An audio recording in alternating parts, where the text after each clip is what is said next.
All right, everybody, thank you very much for joining me on episode one, season two of the Show About the Show podcast. I am your gracious host, as always, Devlin Clark.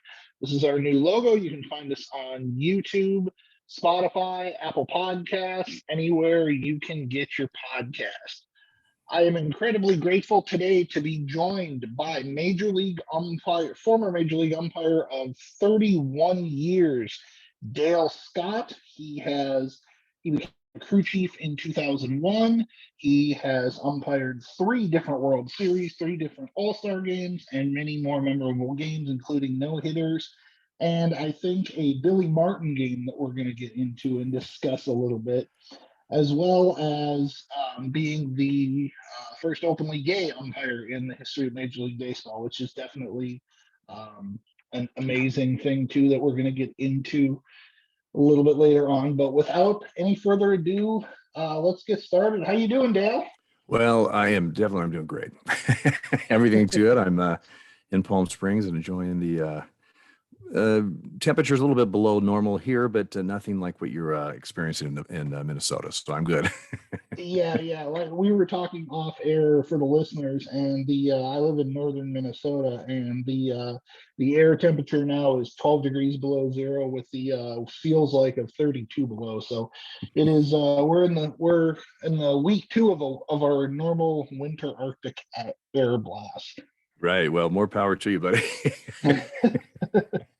You kind of get used to it living up here in this area. Sure. That's like, I'm from Oregon. I'm used to the rain. Doesn't mean I like it to rain all the time, but I know what it's like. Yeah. Yes, absolutely. So let's just kind of give a quick rundown. You got interested in umpiring and actually started umpiring at a pretty young age. You were 15 years old when you started umpiring in the minor leagues in 1981. Can you talk about kind of growing up, and did you always know that you wanted to do umpiring? Was it something that you didn't have success as a player and you just found that aspect of the game fascinating? Well, a little correction. I started umpiring when I was 15. I started umpiring in the minor leagues when I was 21, correct. Which was Okay. 1981. I was growing up in Eugene, Oregon, a huge baseball fan. My grandfather was a Dodger fan, so that meant I was a Dodger fan because he lived down there. And it was pretty, obvious to me that I was going to be the first baseman for the Dodgers when I got older. But then I started playing baseball and realized that I couldn't, run, hit, field, or throw. So, trying to stay in the game at 15, if, staying involved in some way, a friend of mine had suggested umpiring. And, I spent a lot of time on the bench when I did play. So I watched the umpires a lot. So I thought, that's not a bad idea. And I started doing that when I was 15 and absolutely loved it. It was just a challenge every day. It was the nuances of the rules and working a game. It's not for everybody, but I really took to it, and so I continued doing that. I also when I was 17 and 18, 16, 17, I started officiating basketball and football. So I was officiating year round. But umpire and baseball was kind of my passion. And so in 1980, at the end of 1980, I went to umpire school. And in 1981, that's when I first started in the minor leagues. You mentioned going to umpiring school. What is that like? Now, obviously, I would assume there would be some kind of classes on field training and whatnot. But then did Major League Baseball require a certain certification, a certain level of, games managed, innings managed, or innings umpired? I'm sorry. Talk about that process. Well, yeah, it's ironically, it's kind of changing now as we speak. This year has been a change in how they're doing things. But back then, there were two umpire schools that you had to go to get into professional baseball. And if you were rated high enough in those two schools, the two schools combined, their top students, the top 50, 25 in each school, went to an advanced 1 week school. The umpire school is about 5 weeks. Went to an advanced 1 week school. And then from there, you were, depending on how many openings in the minor leagues, you were assigned to the minor league. That's how you got into professional baseball. Then sure. Once you get into the minor leagues, now it's a clean slate and you're starting all over again. And you're just trying to work up through every level as your your goal is to get to AAA. So then that means the big league supervisors now are scouting you and looking, and then you have a shot to get to the big league. So that was the process. And unlike a player, an umpire has to work at every level. In other words, a player could have a great year in Double A, and boom, he's up in the big leagues, or A ball or whatever. But in umpiring, you have to work every level.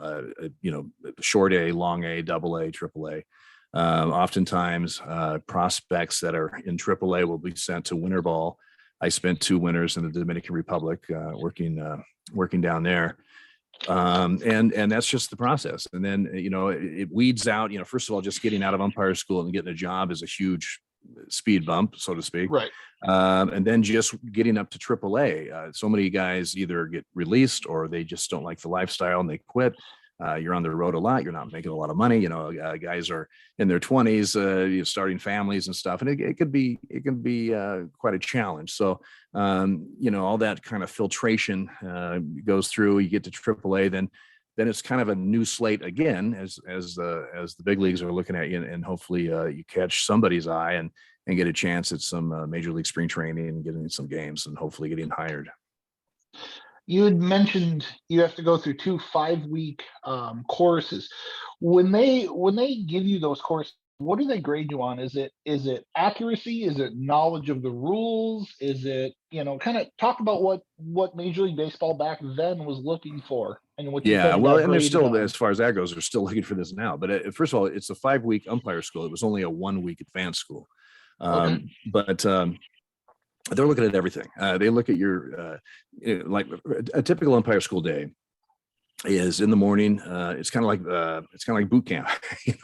There's in the morning there's a breakfast, a cafeteria type setting or whatever, and then you start with classroom. Usually at 8 or 9 in the morning. Classroom is going over the rule book with a fine tooth. I mean, you cover every single word in the rule book and why it's there and the reason for a rule and how it's interpreted and how that kind of stuff. Sure. That's for a couple hours or so. Take a break. Boom, you're out on the fields. You have batting cages with pitching machines that you're calling pitches. You have fields where they set up situations, runners at first and second, 2 outs, runners at first, runner at first, 1 out, whatever, and you're learning the 2-man system.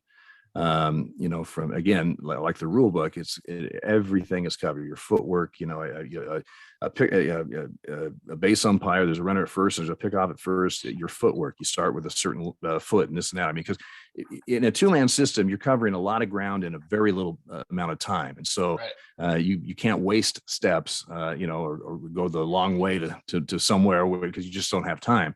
You learn that angles are much more important than distance, because a lot of times in a 2-man, you can't be right on top of a play, but that's okay as long as you have a good angle. And angle is so much, so important. You can be right on the top of play and have no angle and they can't see what's going on. So you learn all this stuff, but what they're judging you on, not only is your knowledge of the rule book through the tests and everything, not only your knowledge of the 2-man system as you learn it and the rotations and what you're supposed to be doing and blah, blah, blah, blah, your plate work, calling pitches, following the pitch with your eyes, not moving your head, your mechanics and everything. The one thing they can't teach at umpire school, you can't teach at all, really, is judgment. If somebody, they know the rules and they know where to go on the field, but they just don't have very good judgment, that they're not going to do very well. It's going to become, trust me, in a 5-week course, if you have no judgment, it will bubble to the top. They'll figure it out. But everything else and other things that aren't as concrete as those things I was telling you, just demeanor, how you look on the field, how you deal with situations. In umpire school, they set up arguments. You have good cop, bad cop instructors type of things, but you know when to eject somebody, when they don't eject them too soon. Just run a guy. Well, he yelled at me. You ran him. Well, you can't do that. But don't let a guy just bury you and not run him. I mean, you have to know that some guys do really well. Ball strike, safe out. Their positioning and everything, but in situations they have a tendency to throw more gas on the fire. They have a tendency to not escalate. I mean, or those types of things. So all of that is in the evaluation of that 5 weeks from all the instructors, and they all get together and figure out the order of finish, so to speak. What did you find to be the most challenging part of that school? Was it getting your footwork done? Was it the correct angles? Was it the balls and strikes? Or did everything just kind of come naturally to you? Because, like you said, you had watched so much as a player sitting on the bench that you just kind of knew, like, hey, this is what I'm going to be really good at, and this is maybe what I'm going to need to work on. Well, yeah, the thing is, having umpired before going to umpire school, which most guys have, it sometimes could be a detriment because you've got a bunch of bad habits, and you've been doing them for several years, and now you've got to break those habits and get into what they're trying to teach you. You do have guys. In fact, in umpire school I went to, I finished fifth. The guy right in front of me, who finished fourth, had never umpired a game in his life. The advantage to that is that you have no habits. You have no bad habits. You're Right. learning from square one what to do. Now, I think it's much tougher that way, just because you've never been on a field, and it's, that's a whole challenge right there in that atmosphere. But it does happen. But the toughest thing for me, probably, making sure I had the rotations correct, and just learning to do everything properly. There's a certain way to do things. Now, as you get through umpire school, and if you are in the minor leagues, now you can loosen up a little bit. When I say that, you're not quite as robotic. You're not quite as how they Rigid. teach it in school, because the reason they teach it in school very robotic and everybody the same is because they're evaluating hundreds of guys, or 150 guys, 125 guys, or whatever, and girls. And don't get me wrong. And so you want everybody kind of doing the same thing, so you can have an idea of if some guys, calling strikes this way, and another guy this way. So, it's not a uniform thing. And we want to, as instructors, you want to see that, so you can make your judgment on placement of students in the school. So it really is quite an experience. I mean, even if I had not made it and gotten a job out of it, it's such a it's like an umpire fantasy game in a way. Right. But you learn so much about umpiring, and you learn there's just the intricacies of everything, the rules and the mechanics and everything else, that even if you don't make it into professional baseball, you're going to go back to your back to your town or city, and you could, if you want to pursue umpiring in the collegiate level or whatever, you have a heads up on and a step above of other umpires, because you've been through this course. So it's really a unique and great experience. Now, so given all that happens, let's fast forward a little bit to 1981. You talked about kind of, that was your first real year in the minors, and if I remember correctly, that was AAA Association, the AAA American. No, that was when I got to AAA. No? That was 1984 and 85. That was 84, and 81 okay. was my first year of the Northwest League in a short Northwest A. League, okay. Yeah, they start in mid-June and they're done Labor Day. When you got out of umpiring school and you went into that Northwest League and you had to umpire your first quote unquote professional game, take us through that night. You're professional now. You're in the minor leagues. You're working your way up to the majors. What were you feeling? What were you thinking? How do you feel that night specifically went? And do you really kind of look at that as the moment where it kind of kicked off your umpire career? Well, in a technical sense, it kicked it off because it was my first game. But Right. You are learning so much. You've learned a lot coming out of school, but you are learning so much now in the minor leagues. I mean, now you're taking all that knowledge and everything that they've given you, but you've got to put it now in reality here on the field, Right. and with screaming fans and players that are also learning. When I say players learning, they're learning to be professionals. They're learning how to argue, or how to, the banter and the relationships that you have as a high school or college umpire are very different than in the professional setting. And the reason I say that is because, in the Northwest League, there were 6 teams. I mean, we saw the same teams off and on all 3.5 months, 3 months or whatever that we worked. So you learned that, you may have a big argument, you call a guy out on strikes and you eject him, and it's a big to do and whatever. Well, guess what? You got him again tomorrow night, and you got him the night after that, and you've got him next week, you've got him in 3 weeks. And so you learn, and one of the things you learn at umpire school is every game starts with a clean slate. You don't take baggage from the game that you had yesterday or the day before or 2 weeks ago, and you start with a clean slate. Now, that being said, if there was a certain player or manager that I had problems with off and on, I know that obviously it's in my mind, but you may give them a shorter leash because you've had these situations before, or whatever. But it's just this is professional baseball. You have to be professional. You have to be in one inning I'm arguing with this guy, and 2 innings later we're having a very civil conversation about a batting out of order or some kind of a ground rule or whatever. So I mean, it's that type of thing. You learn that sometimes when they're screaming at you, they're screaming at the uniform and not necessarily you because of the situation. And so all that stuff, but you don't know that going in. I mean, you're talking about my first game. I mean, that stuff you learn stuff. I did stuff that blew up on me. And I thought, okay, note to self, I'm not going to do that again. Just we'll try to handle this a little bit differently. So, all of that takes place as you gain experience, as you get better, not only your strike zone and your just how you run a game, but as also you're getting better on how to deal with situations, how to deal with people. And then the off field stuff, just dealing with the travel and with being away from home and with the whole lifestyle of being an umpire in the minor league. So all that is just I was 21 years old. It was a new adventure. Right. It was everything was exciting and new. And I mean, I think now if somebody said, oh, you have to go back to the Northwest League or the California League or whatever and work a season, I'd say, oh, I've been there, I've done that. I can't do that. I'm more set in my ways now. But back then it was a lot, just a lot of fun. Absolutely. Now, what would you say was the number one thing that you learned from that entire first season as being an umpire? You just talked about, learning players and coaches' tendencies and who you can give a longer leash to. And, one inning they might be spitting or yelling at you and cursing at you. The next inning they might be, talking about a rule change. That first year for you, really kind of your rookie year in the Northwest League, what do you think was the biggest thing that you learned and took away and maybe even applied to your MLB career? Well, I learned, and they told us this is an umpire school, but I had to learn it on my own.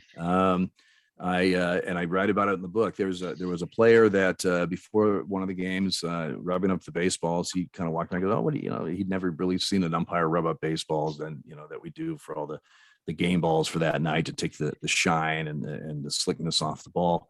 And so he was asking questions about it, and I was, showing how you do it and blah, blah, blah, and where you from. And it was, I don't know, a 2-minute conversation, whatever. And off he goes. And I thought, that's a nice guy. Well, I ended up ejecting him that night after I called him out on strikes, and he called me things that you can't do, physically do. And I, and they told us the players are not your friends, they're players. And you are both on the field and you both have jobs to do. And sometimes their job and your job is going to conflict. And you have to just deal with it, but they're not your friends. So don't, that night I kind of, oh, what a nice guy. I mean, that was really nice going to do that. And then, and then he's calling me stuff later on. So I learned real quickly that it's a professional relationship with players and managers and coaches, and you have to treat it that way. I would assume, just if you don't, is it hard to not take those things personally, or do you understand as an umpire that you have that mindset of, hey, it is professional, after the game we might hang out after the game or whatever, but is it hard to not take things like that personally when people are saying that to you? Well, first of all, I guarantee you we're not hanging out after one of the things that we don't do, we always try to stay at different hotels, and sure. It's awkward. People have always asked me, hey, do you ever hang out with the player and stuff? And I said, well, it's just awkward. It's like the judge hanging out with the defendant. We're all having a couple drinks the night before, and now the next day I'm calling them out on strikes with the bases loaded. So it's just an awkward situation. But it's at times you take things personally because they say things that are what, in my opinion, or what I think is beyond the realm of what we're doing on the field and the situation at hand. That's rare. I mean, it doesn't happen that often, but it throughout my career, there was stuff that I thought was, below the belt, so to speak. Sure. And of course there's always, certain teams or managers that you saw them on the schedule. because it's just, how they are. They're a team that bitches a lot. They're a team that always are whining about strikes, or it's a manager that's always, maybe I just personally, we just don't get along that well. That's another thing about professional baseball and in professional sports, as far as that goes, because you see these players and managers and stuff all the time. You may have had a player in the minor leagues and had a awful situation with them or whatever, and now he's in the big leagues, and that continued. Or you used to have a guy as a player, and now he's a coach or a manager that you had difficulties with for whatever reason. It is a game of personalities. I could walk on the field and have a manager that got along with me great, but could not stand my partner or something, or vice versa. And for whatever reason, real or made up, but again, you just deal with it. That's a big part of our job is just dealing with what's happening. You can be well prepared, you can be great position, whatever, and even get calls right. But sometimes things in a game happen that aren't necessarily a missed call or your fault, but it's a big S house that we like to call it. and you just, you can't say, well, it's not, I wasn't, I didn't do it. It's just like, you have to deal with it, just deal with it and move on. That's what you do. And you can sort it out after the game if there was, whatever, but and that's, and again, when you get to AAA, and the difference between there's a lot of AAA umpires. First of all, a lot of good AAA umpires that don't make it just because of the numbers game. There just aren't openings, and that kind of thing. But there's also guys that, like I said earlier, really good judgment, ball strike, safe out, fair foul. Their movement good. They look good on the field. They know where to go. They work their angles. Everything. They just don't handle these situations as well as they should, or sometimes really badly. they make them worse. I've done it. We've all done it. Again, you're learning. There were times that I, both in the minor leagues and the big leagues, that I said something or did something that I thought would help the situation, or that would maybe get us on the right direction, and all it did was blow things up. And then afterwards, I thought, yeah, I guess that makes let's not do that again. So it's all you're learning all the time, and I might deal with Tony La Russa completely different than I would deal with Bobby Cox or whomever. So it's a game of personalities. You learn that as you work these individuals, and then they learn about you and they understand your work ethic. And it's a little dance that we have on the field every game and every season. Does it become easier when you get long-term managers like Bobby Cox, Tony La Russa, guys like that, to kind of learn, like, oh, I know what I've got to look forward to in this 3-game series, or tonight or tomorrow on the base paths or whatever? Is that easier than kind of going into a new series with maybe guys that you don't know as managers, or when the manager's been fired and replaced? Well, yes and no. If you've had a guy a long time, he's been managed a long time, you've worked a lot of his games, you know basically the good and bad things about working their games. And a new manager, somebody you've never had. A lot of times a new manager, somebody on your crew has had him as a player or something, a younger guy or whatever, and they can give you a little scouting report of what they were like. But even that isn't necessarily very productive. For example, I've had players in the minor leagues that were really hardly said anything, or even players in the big leagues that rarely said anything, or you never really had any issues with them. They became a coach, or more specifically a manager, and they're screaming all the time. And I've had it vice versa. I've had players that are always questioning everything. You always have to deal with them, and then they get into a managerial position and they're great. So it's really hard to, again, it's personalities, and it's right. You're really not quite sure what they're going to be like until you've worked them a few times, and you kind of get understand where they're coming from. The thing is, too, as a sports official, listen, we understand the competitiveness, they want to win. That's what it's all about. They're trying to do all that, and that in the heat of the moment things can blow up, and we get that. It's how it blows up. It's how it's presented to you, so to speak. If it's just a whacker close play, could have gone either way, whatever. And of course we have replay now, which changes a lot of things, but that it's one thing you have an argument on that. It's nothing when a guy is arguing or constantly during the game complaining about just, well, where's that pitch? Where was that? And just it's like fingernails on a chalkboard. It's just when you, Right. You're gonna ask every pitch. I mean, seriously. So those things are irritating, and you deal with those much differently than you deal with somebody that just blows up at a call, which is at a crucial time in the game, and you understand that, and you just again deal with it. So it's a very interesting profession for sure. So let's fast forward a little bit. Let's talk about August 19th, 1985. I'm assuming you were still in AAA at that point. That is your major league debut. It's the Detroit Tigers versus the Kansas City Royals. First of all, obviously, when players get the call, their manager tells them that kind of thing, they're going up to the majors. What's it like for an umpire? Who lets an umpire know that, hey, Dale, you're going to the major leagues. You need to be at this play at Tiger Stadium or at Kauffman Stadium tonight by this point.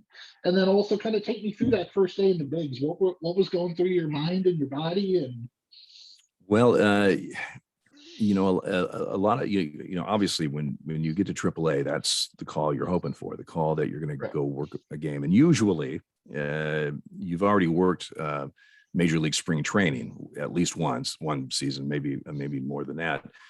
So you've worked some big league games, although they were spring training games. But a lot of times when you get that call, it's you're working a game in AAA. You walk off the field at 10:30 at night or whatever, and there's a message from one of your supervisors. Hey, call me when you get this. You're going to Milwaukee or whatever. And you have less than 24 hours. You got to be there the next day, and you got to make arrangements, and you got to get your equipment. There's just a lot of moving parts to, and you don't have, that's the you're thrilled to death. Don't get me wrong, but that's the call up. I had a couple days notice because mine was a little bit different situation. It was a makeup game from an earlier rainout. That both teams were coming into Kansas City on a Monday, which was supposed to be an off day for both teams. They're coming in just to work one game to make up that game, and they're both leaving town right afterwards. Of course, that means a crew has to come in and work the game. And of course, this crew was Jim Evans' crew, and they were supposed to be off that Monday, but they lost an off day also to come in and work this game. And so one of the members of that crew, Nick Remigan, was on his week off that we get during the season. And then that crew was going from Milwaukee to Oakland or something. So now they have to stop in Kansas City. So instead of Bremigan coming in a day early after his off week, and now they just said, Nick, just go to Oakland on Tuesday like you were going to do. And they pulled me in to work the one game makeup game at third base. Didn't matter to me. It was a game, man. I was working the big leagues. Right. You're not hired now. You don't have a contract. It's just that you're now working a game. And if not, I remember when I got that call, the game was August 19th. I think I was informed like August 16th, something like that. I was in Omaha, and they said, just fly to Kansas City. You're working third base. Just take your base stuff. You don't need your plate gear and all that stuff.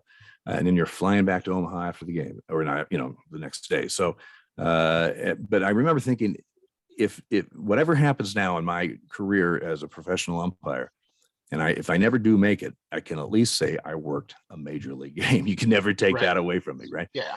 I was excited. I was nervous. It's a beautiful stadium. The Tigers were the defending world champions from '84, and the Royals, although we didn't know it yet, were going to be the world champions in '85. So you had two pretty good teams. And I just remember going to the plate, for the ground rules, and here comes Sparky and Hauser. And they both say, "Hey, Dale, welcome." And I'm thinking, well, they know my name. Wow, that's cool. Well, yeah, they have it in the dugout, right? But it impressed me a little bit, right? And so we did the ground rules and stuff. So I run out to third base, and I'm just kind of looking around this beautiful stadium, thinking, how the heck did I get here? I mean, it was 10 years before that. In 1975, I worked my first high school game. And here, 10 years later, I'm standing on a big league field. It was pretty surreal. Well, the Royals run out to start warming up, and I'm looking around. All of a sudden, I hear, "Hey, Dale, it's George Brett. He's playing third base." And I go, "Oh, hey, George." And I'm thinking, "Hey, he knows my name too." Yeah, well, he read it in the dugout. But he goes, I go, "Hey, George," and he said, "First game." And I literally looked down like I had a spot on my pants or something. Like I said, "How could you tell?" I said, "Yes. How can you tell?" And he starts laughing. He goes, I haven't seen you around." He said, "Welcome to the American League." And I said, "Thanks, George. I really appreciate it." That's a cool moment, and you have a future Hall of Famer saying welcome to the American League. It's something I'll never forget. Plus the fact that I made him laugh when I thought I'd wet my pants. But and it ended up a 10-inning game. The Royals won. I had 2 calls all game. Ironically, one was a check swing strike 3 on George Brett. And the other one was a fair foul call in the 10th inning that ended up being the winning run. You got a double, and he ended up scoring the winning run. And it wasn't that close, but I really had nothing all game. But it was such a thrill just to do that and have that opportunity. That was the only game I worked in 1985. And the next spring, I went to spring training, and then I got hired. So I was hired by the American League having worked 1 official game, which is unheard of these days. I mean, usually you're working 100, 200, 300, sometimes 500, 600 games before you get hired up and down. So I was pretty lucky. When after you called George out on 3rd strikes, when he came back out to the field next time, did he say something to you? Did he say, "Well, you can go back to the minors" or something, or did he? He said, "No, I'm going to say unwelcame to the American League." No, he didn't. He didn't say anything. Although I was wondering if he would, when he came out. But no, he didn't. He didn't say anything. George was a pretty professional guy, and if I remember correctly, it wasn't that close of a check swing, so it wasn't like could have gone either way type of thing. But no, he didn't say anything, and I survived that game. You talked about 1986. You worked spring training, and you ended up getting a contract, like you mentioned. You worked 116 games that year. When were you offered that contract? How does that? Who offers you that contract? Is it Major League Baseball? Is it the commissioner's office? Is it the Players Association? Is it the Umpires Association? And then talk about not just being offered that contract, but then kind of knowing on a personal level, like, hey, this is what I'm going to do. I've achieved my dream, and now I get to go live it. And talk about just kind of how cool that was that first year. Well, I was. There were 2 openings in the American League, 2 retirements from the year before, and I was 4th on the list, so to speak. I mean, there was Tom Leppard and Rich Humphreys who had worked around 80 or 90 games somewhere in there, 60 games, something in the American League, and then there was Tim Cheetah who had worked about 25 games, and then there was me. I had worked 1, and there were 2 openings, so. I figured, and basically, and Tim, I was 26 years old, and Tim was 25. He was 9 months younger than me. So Leopard and Humphrey were about 10 years older, maybe not quite. Yeah, it was about 10 anyway. But anyway, we just figured that those 2 would get the 2 spots, and then Tim and I would, move up in the pecking order where we'd be 1, 2. So we'd be filling in a lot during the season with guys that are hurt or have weddings to go to or whatever. The AAA guy comes up and fills in. So that's kind of the way I was looking at it, that I was going to, 1986, I was going to get a lot of games as a fill-in. And, I was looking forward, to the experience and that kind of stuff. Still didn't think I'd have a contract.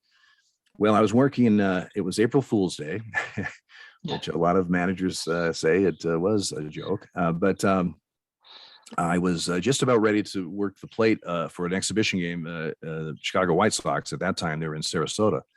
And it was probably 20 minutes before game time, and of course, no cell phones. And the clubhouse guy came in and said, "Hey, Dale, you've got a phone call. You can take it here in my office." And I'm thinking, well, this is strange because nobody calls me at 20 minutes before game time. And so I go in there, and it's Dick Butler. Dick Butler was the American League supervisor. He technically had stepped down as the head supervisor, the head of the American League umpires after the 85 season. And one of the retirements, one of the openings was Marty Springstead, who became the American League supervisor in 1986. But Marty had not seen me work. He didn't really know anything about me. And Butler had followed my progress in, the last couple of years in the Dominican and everything. So he was still working for the American League, helping the transition that Marty. Anyway, so he calls and says, so you're getting ready to work the plate, huh? And I'm, I'm thinking, yes, I am, Mr. Butler. And I'm thinking, of course, you know this. You made the schedule, and you're calling me here. I mean, I'm not quite sure what what this is all about. He said, well, I just wanted to let you know. Well, he said, I hope you have lead in your plate shoes. I go, why is that? And he goes, well, otherwise you might be floating around, because I just want you to know, as of this moment, you are now an American League umpire. You're on the staff. What a moment. I didn't expect it. And I was thrilled, obviously, and surprised, and all kinds of things. I thanked him, and I had a game to work, and I don't. I think I did need more lead, because I don't remember the game. I don't know what I did. My mind was filled with just unbelievable. I'm emotions. sure you were on cloud 9 at that point. Yeah, exactly. Because it's. You hear other guys say their stories when they got the job, or how they were informed, but until it happens to you, because you never know what's going to happen. That's the thing.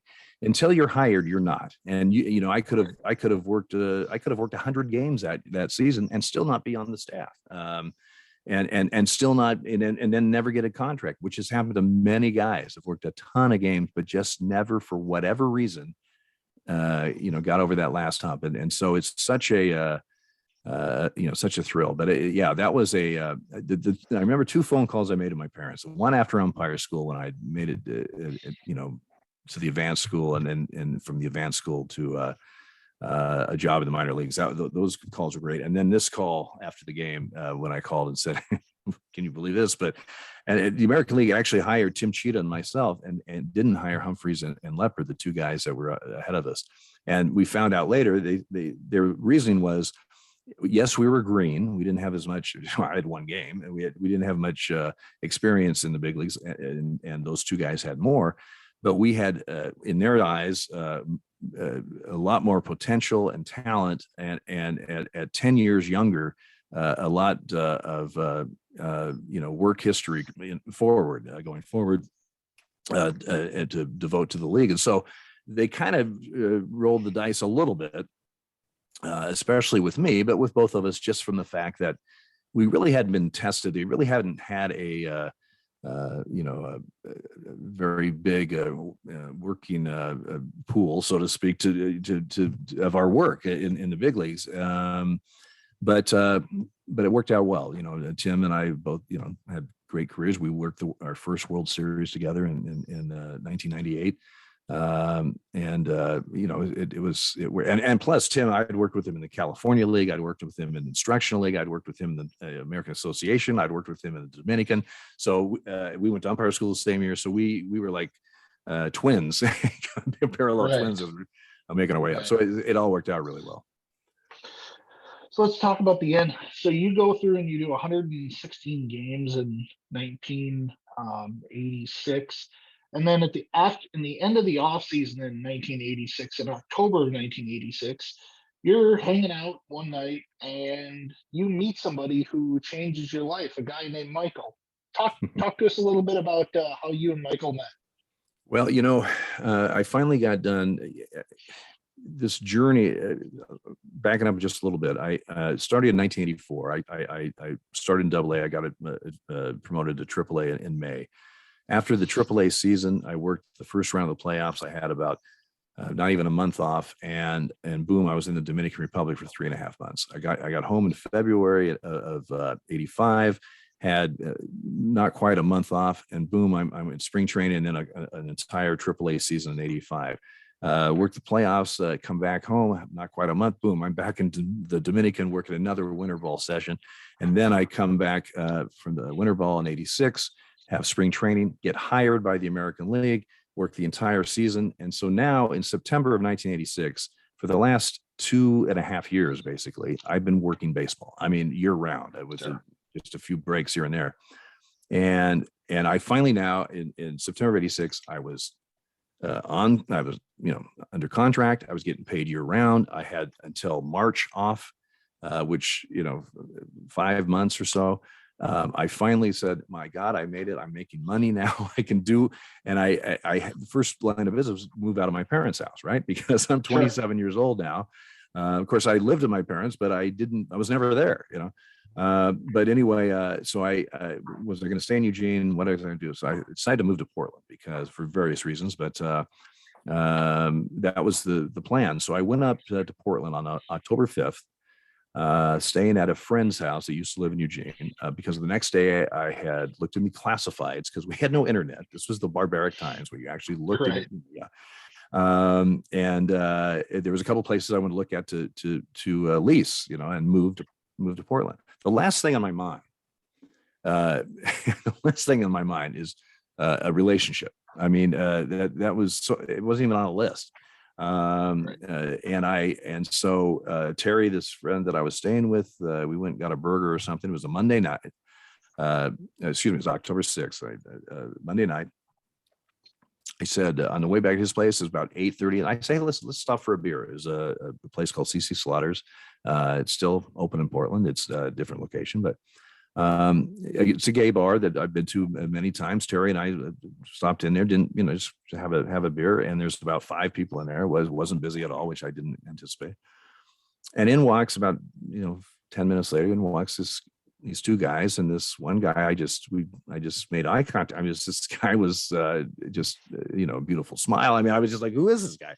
And so we started talking. I bought him a drink. He said, listen, I got to go. He goes, but I work at this restaurant tomorrow. Why don't you come by for lunch? I said, well, my lunch is at 2. He goes, perfect. That's when it's not busy. I went back by, had lunch there. We talked a little bit. I went and looked at a townhouse, put money down on it to lease it. Met Mike when he got off work at 5:30. And it was funny because right around the corner is this institution in Portland, the Virginia Cafe. Has been there forever. And so we were going to go have a drink after he got off work. Well, one of this Holly, this girl that he worked with, was coming with us. And in my mind, I go, why are you bringing a coworker? Okay, that's fine. So we sit down, we have a drink. I went to the restroom. I come back and she's gone. It's just Mike. I said, what happened to Holly? Oh, she had to take off. And he tells me later he brought her for a second opinion. And when I got up to go to the restroom at the Virginia Cafe, Holly looked at Mike and said, he's perfect. If you don't, do him, I will, you don't need me here. Right. She took off, and that was the beginning. That was the beginning where we just celebrated 36 years this past October. Congratulations. And it's, but that the old adage, when you're looking for a relationship, you'll never find it. And when you're not looking, it's going to drop in your lap. And that's exactly what happened that night. But, obviously, I'm happy it did, and it completely changed my life. Let's fast forward a little bit. You worked a total of 3,897 regular season games. There's one in particular that is pretty notable in terms of, I would say maybe what happened during the game. Talk to me about May 30th, 1988. It's Yankees versus A's. Prime Billy Martin is the manager of the New York Yankees. Talk to me about that game. If you'd had issues with Billy in the past, I think everybody maybe had. He seemed like he was kind of an irascible kind of guy. And then what led up to what happened, and then kind of take us through that. Well, this was my 3rd year in the American League. And it was a 5:00 start. It was Memorial Day. It was a 5:00 start. That's way back when ABC had Monday night baseball, just like they had Monday night football. Sure. And I had first base. I had not had issues with Billy. I mean, I don't even remember. I don't even think I had an argument with him until that night. For whatever reason, I didn't have that much, but anyway, it was, they had watered down the infield to keep the dust down because it was a 5:00 start in Oakland. And so in the bottom of the 3rd, the first hitter for Oakland who eventually was the Rookie of the Year that year, was Walt Weiss, the shortstop. He hits a line drive down by the the dirt to Bobby Meacham at second base, and there was a question of did he catch the ball or did it skip into his glove? Rick Reed was working second base, and he called no catch. From first base, it wasn't obvious either way. I mean, I didn't immediately say, "Oh, that's correct," or "Oh, that's wrong." I just thought, "I'm glad it's your call, Rick," because it could have gone either way. Right. If I on the spot, if I had to say something, I would have said it was a no catch. It looked like it may have skipped whatever. So, but anyway, Meacham, even if Rick was 100% wrong, if he had just glanced up to make sure he had the catch, he could have thrown Weiss out by 30 feet. He didn't. He just started throwing it around the horn. So, Weiss runs to first, and then he sees that Rick has a no catch, and then he's screaming and carrying on. So here comes Billy from the first base dugout. And as he's running by me, he says, "You saw him catch the ball?" And I said, "No, Billy, he trapped it." Now, I'm not sure if he heard me or not, but he goes on to start arguing with Rick. Rich Garcia, the crew chief, was also working behind the plate that night. He kind of cruises up to where they're arguing, and I'm just on the fringes, just standing. I'm minding my own business. And then suddenly, Billy's yelling at Rick and Richie and whatever, and he looks over at me and he goes, "You saw him catch the ball?" And I said, "No, Billy, he trapped it." And he said, "You're full of boom, boom." And anytime you personalize when you are this, and it's something not very nice, that's an ejection. And so I ran him, and that just lit the fuse.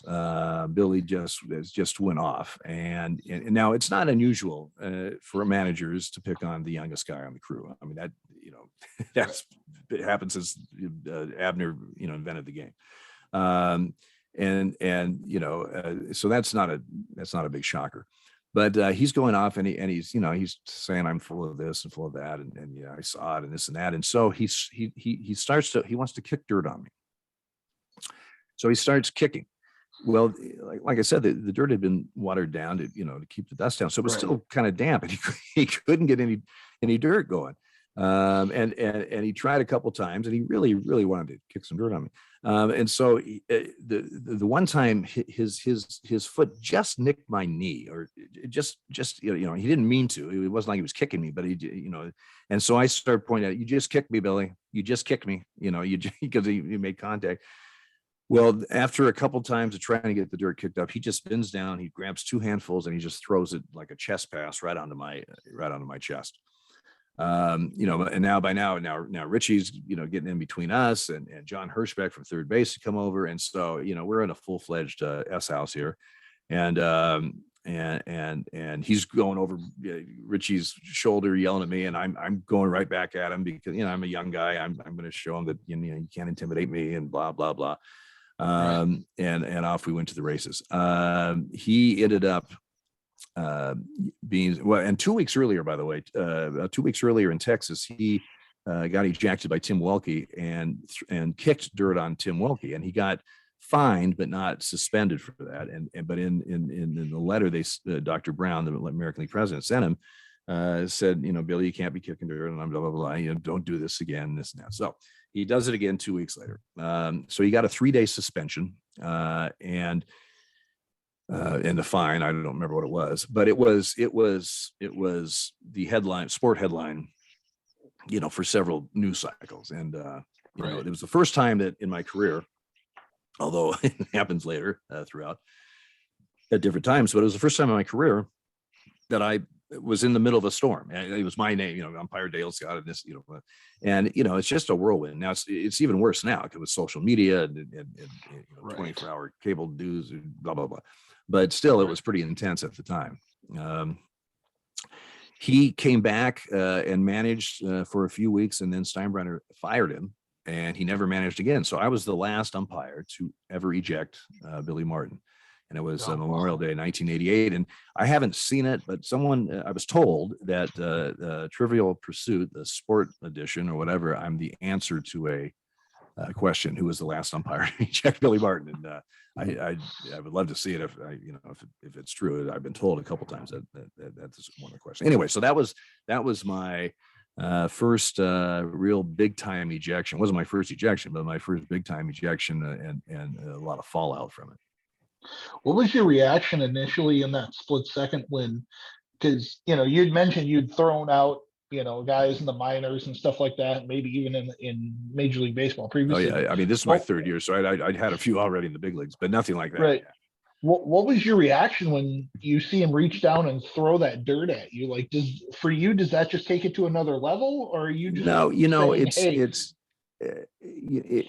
really what I was doing. I was just holding my own to let him know that I may be the least experienced guy in the crew and the youngest guy in the crew or whatever, but you're not going to intimidate me. You're not, your little tantrum is not going to make me, quiver and bow down or anything.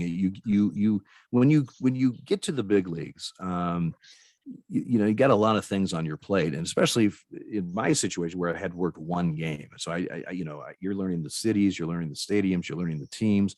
I'm working with guys. I know the staff by name. I hadn't met everybody on the American League staff, and so I had games that with umpires that I'd never. I knew who they were. A lot of them had been around for a while, but so you're trying to. I don't know, impress, but show, your brother umpires that you belong there. You're trying to do that also with the teams and of course the media. I mean, there's a lot of things on your plate, and it takes a few years really to get a reputation, to get to where they'll back off a little bit and just not yell at you just because you're the new guy, and right. That's a ritual that every new umpire has to go through, and sports official in general. I mean, you pick a sport, it's going to happen. I mean, my first ejection of a manager in 1986 was Sparky Anderson, and it was up in Toronto, and it was Sparky, like most of them. I was a young guy. He was gonna jump on me and see. They want to see what you're made of, so to speak. They want to see right. if they can intimidate you, if they can. Because they're like sharks in the blood of the water. I mean, if they see that you might have a weakness, a backing down, or maybe he's complaining about pitches, and now you call a few pitches that way or something, or in their mind you have. They're going to be on you all the time. So you got to kind of show that even if you're wrong, you got to show, hey, listen, I belong here. I'm here. You're going to have to get used to it. We're going to have to work together. But he was, his thing in Toronto that day, Sparky he was on pitches, and he came out to talk to the pitcher. Well, he went out there and just stood there. And I knew what was happening, and so let's get this over with. So I came up, and he started complaining about pitches. I ejected him, and then he just sprayed me with tobacco juice. I mean, just face right up here. And finally, when he left, Larry McCoy, one of my partners, had it. He just kind of stealthily handed me a handkerchief, and he said, "You might want to wipe off your face. You're full of tobacco juice." And I looked down at those powder blue button-up shirts that we used to have, and it was brown little stains here. And I wiped my face off with his white handkerchief, and it looked like a tan handkerchief. I mean, it was pretty pathetic, but that was, that's part of the deal. And it's, you don't see that much now. Just replay has changed a lot as far as dealing with managers and arguments and that kind of stuff. You still have them, but it's a whole kind of different, game out there than we used to have. But yeah, so that was the first time with Billy when I was in the spotlight, and it was you learn about a lot of stuff. You learn how, I had a death threat because of that ejection. I didn't know it at the time. Somebody had written, again, this is before computers and stuff. Somebody had written and mailed into the American League office, if Dale Scott comes to New York, he's leaving in a body bag. And which I thought was rather rude. But I said, the league didn't tell me about it, but what they did do is a few weeks later, we were scheduled to go to New York, Garcia's crew, and they had me trade a series with Rocky Rowe. Rocky was going to Toronto. He went to New York, and I went to Toronto. They didn't say why, but it's not unusual for that to happen. Sometimes, they'll move guys around because for various reasons. It's not like that's, ooh, they moved you. Oh my God. I mean, it happens more than you think. So I didn't really think anything of it. Okay, yeah, I'll work, whatever. I was told several months later that the reason they did that because they had gotten that threat and they just thought, it's just best that he's not even there. Now, I did go back to New York later that year, and there was never any other issues from that. But it was a little surreal to see that, a call that it wasn't even my call, and suddenly I'm getting a death threat. And by the way, a few years later, and I write it again in my book, I talk about it, but there was a biography done about Billy Martin, and it mentioned this. Now, again, when I was told about this death threat, I processed it, but it didn't change my behavior. I mean, I didn't go to New York thinking, and not go out of my room or whatever.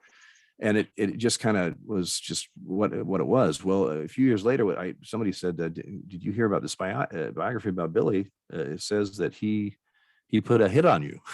I said, so I went to Barnes and Noble or whatever, and I found the book, and I found it, and it was this author. I don't have his name right now, but it's in the book. But he talks about. He said that after that situation I had in Oakland, he was really, really pissed.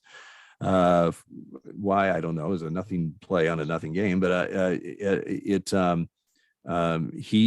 somebody overheard him twice on the phone talking to somebody saying, "Well, I want him taken out," and it was like, so that, this was I don't know, 4 or 5 years after the ejection and stuff. Billy had passed away and all that. But when I read that, I thought, man, wow. I mean, this, I can't verify this. Billy's dead. I mean, this is, who knows if it's true, but I do know the American League office got a threat. They moved me out of a series, and now I have a writer in a biography saying that this happened. It's pretty wild.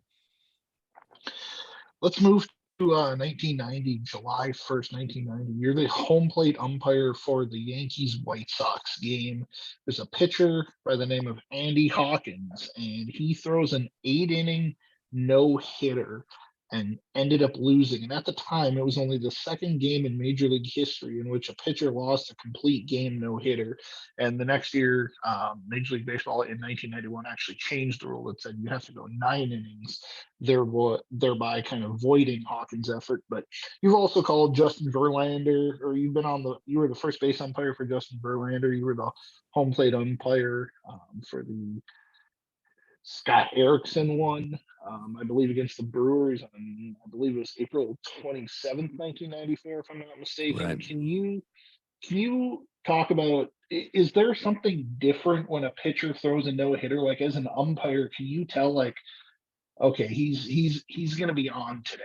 Or is it just completely just, he just gets outs and he gets a couple of lucky plays by his outfielders and ends up being a no-hitter? Well, I've had more times where the first 2 or 3 innings of a starting pitcher, in my mind, I'm thinking, man, if somebody's going to throw one tonight's this guy's got nasty stuff, and then he ends up not getting one.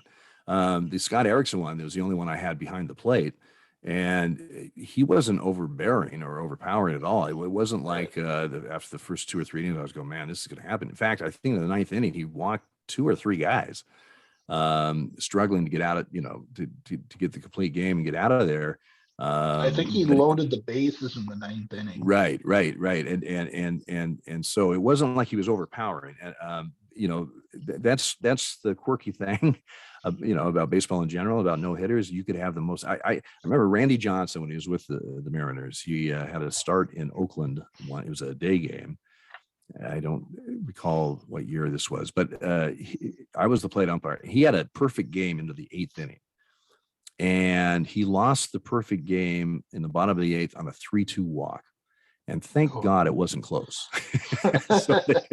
so they couldn't blame me. But he still had a no-hitter, and he lost that in the 9th inning. Lance Blankenship, infielder for the A's, stuck his bat out and hit it. and it ended up a base hit. But that was one of that day. Randy's stuff was the nastiest stuff I'd ever seen. Hitters were walking away just going, I can't hit that. I don't know what to do because it was just filthy. But somebody got a hit off him, eventually. I mean, he came close, but he didn't get it. Schilling lost, I was on the bases, lost a perfect game in Oakland with 2 outs in the ninth and a base hit. That's how tough it is to get a no-hitter. And that's how you can have the most filthy stuff and not get one, or you could be so wild nobody got a hit because but it's still a no-hitter if they didn't get a hit. Right. I was a little perturbed at the change that you have to pitch 9 innings a minimum to qualify for a no-hitter after the Andy Hawkins 8 inning one, because what's more rare than a no-hit loss? I mean, a no-hit win. Most no-hitters, they win. Absolutely.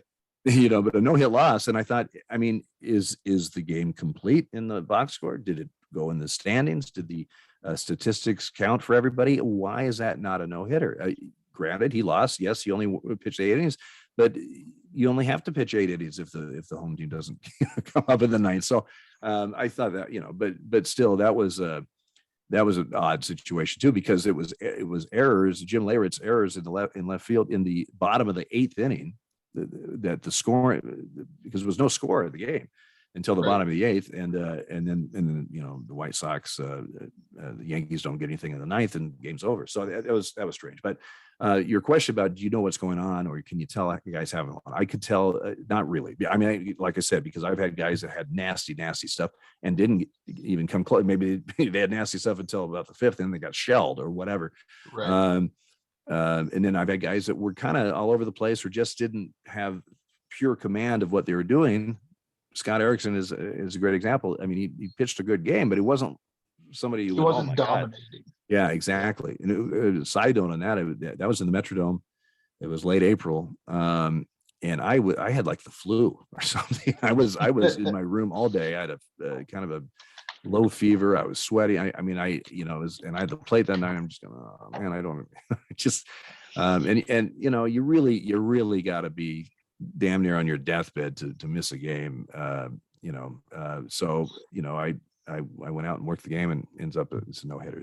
Baseball's a weird thing. You never, I worked almost 4,000 regular season games and stuff. Every day you walk out there, you have no idea what's going to happen. I mean, you'll see something that you've never seen before or whatever. It's just an amazing game that way. And that's part of the thrill of this career. It was just, the unknown, going out there and what's going to happen today, I've been a Twins fan pretty much my entire life. Can you elaborate a little bit more, kind of give us maybe a little behind the scenes on that no-hitter? Because before Eric Milton threw one, I believe, in 99, and Francisco Liriano threw one in 2007, and that was the last the Twins have. But can you talk about Scott Erickson and that game specifically in terms of, you'd mentioned his control, wasn't the greatest. So when a guy's, 5th, 6th inning, and you're like, oh, he doesn't have any hits, but he also doesn't have, are you expanding the zone? Are you giving him a little bit more? Are you tightening it up? Well, first of all, as I recall, I didn't even realize he had a no-hitter until about the 5th or so. And a lot of times, that happens. I mean, even when there don't end up being no-hitters, a lot of times you'll kind of look up and you go, oh my God, it's a 6th inning and they haven't got a hit yet. you didn't really, you're just doing your thing. You haven't really computed that. So I remember with Scott's, I didn't even realize until later on. But anytime you get into the 7th and the 8th and the 9th, every umpire out there is on their toes. Not that you aren't anyway, but here's the thing: you can't, let's give them a little bit more on the outside, because then they're going to scream, "Oh my God, he's giving it to him, this and that." And if you squeeze them and close pitch and you ball, hey, I mean, you're kind of in a no-win situation in those situations. Right. And so the best thing you can do is just refocus and just call one pitch at a time, and sure. That's what you get paid for. And you may have a pitch that people are going to bitch about that he gave it to him or you squeezed him or whatever. I mean, that happens. It's just part of the deal. But you're keyed up, and like I said, every umpire is. The guy at first base is, because now you have that that whacker that could be an infield hit, or any of the umpires, depending on the situation, could have that catch, no catch that could be the hit or the catch, that you have to rule on. Of course, we have replay now, so you have a little bit different situation, but still, you are very aware as you get into those late innings. Sure. You're very aware of what's happening, and you just, you don't want to be the story. All right. You don't want to be the story because you called a guy out on the strikes on a pitch 3 inches outside to end the game and he got a no hitter. Yay. But it was, look what he did. Or that you balled a pitch that maybe you should have struck. And now the next pitch he hits off the wall or something, I mean, again, it's a no win type of thing. So all you can do instead of, thinking of all the things that could happen, just focus on what you're doing now and just one pitch at a time and let the chips fall where they may, because you could be absolutely 100% right and still there'll be, it's that type of close pitch that people will bitch about it. So that's just the way it goes.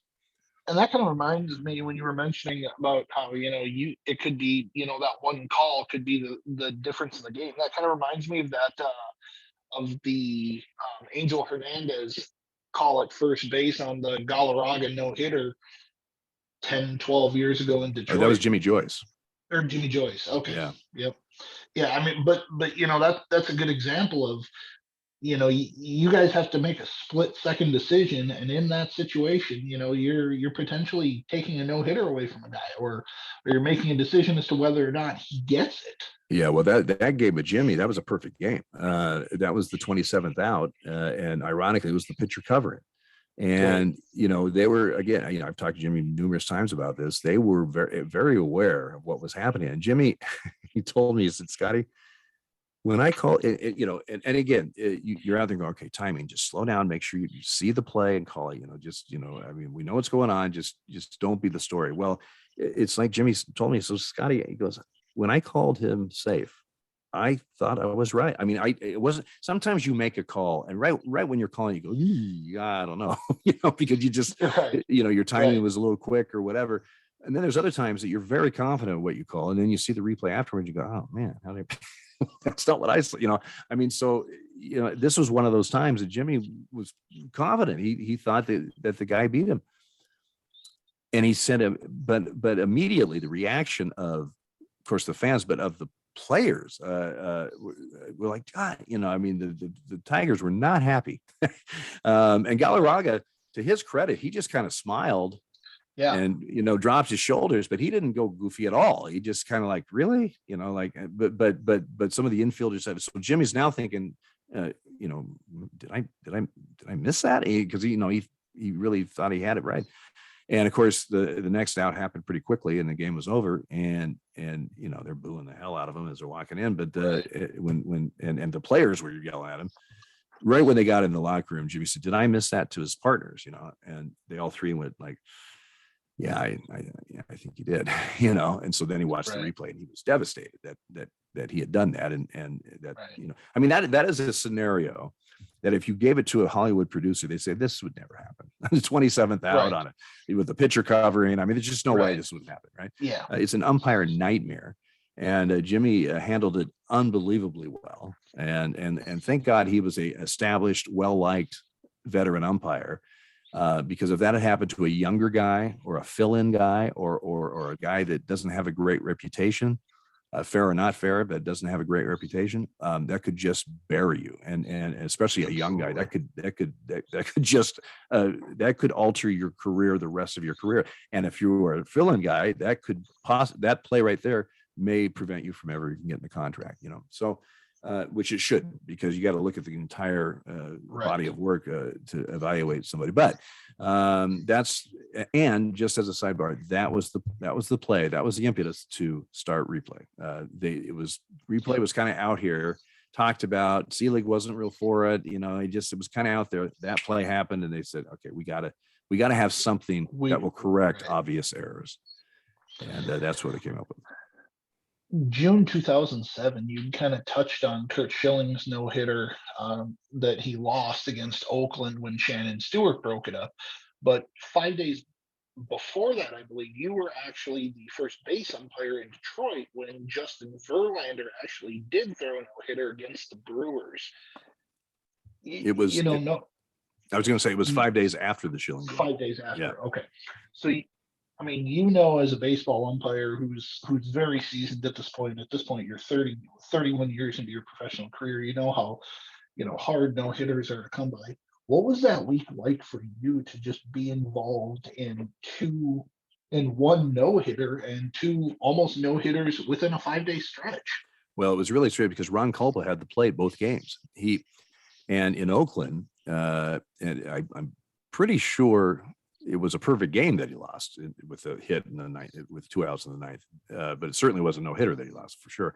But Culpa had never had one, right? So when that game ended, we got in the locker room and Culpa was going, "Damn, man, I thought I had it. That he was going to have one on his resume, so to speak."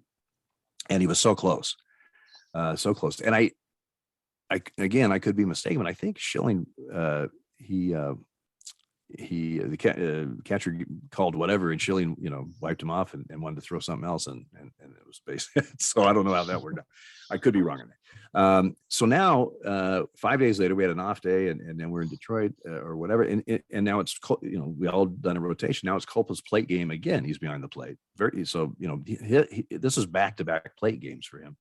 Right. And he has the Verlander no hitter. I mean, just the odds of having back-to-back plate games have that happen is pretty doggone rare. But it was almost as an umpire, you have when we say I have a no hitter, it's just that you've worked one on the plate. It certainly doesn't mean that you were the reason for the no hitter or anything. It's just that you happen to be the guy calling the pitches. And it's just a cool thing to be able to say, down the road or whatever. So Ron was pretty disappointed about the Schilling thing. And the next time he strapped it on, he gets no hitter. So that was pretty crazy. And Verlander's only had two no hitters, but he's had two no hitters. And I was on the bases for both of them. Jerry Meals had the plate in Toronto, I believe. Yeah, in 2012, when he threw his second no-hitter. Third base umpire against the Mariners. Yeah, that was a combined no-hitter when I was at the Mariners. That was more than one pitcher, and it was it wasn't even my crew. I had switched. I might have been right before the All-Star game or something. Anyway, I had switched to get on the West Coast or whatever it was, but it wasn't even originally I wasn't even scheduled to be in Seattle then, and I happened to be on the bases for that. Let's backtrack a little bit. 2009, August 14th, which, if I'm not mistaken, is pretty close to your birthday, if not your birthday. August 14th? Yes. Yeah, that is my birthday, yeah.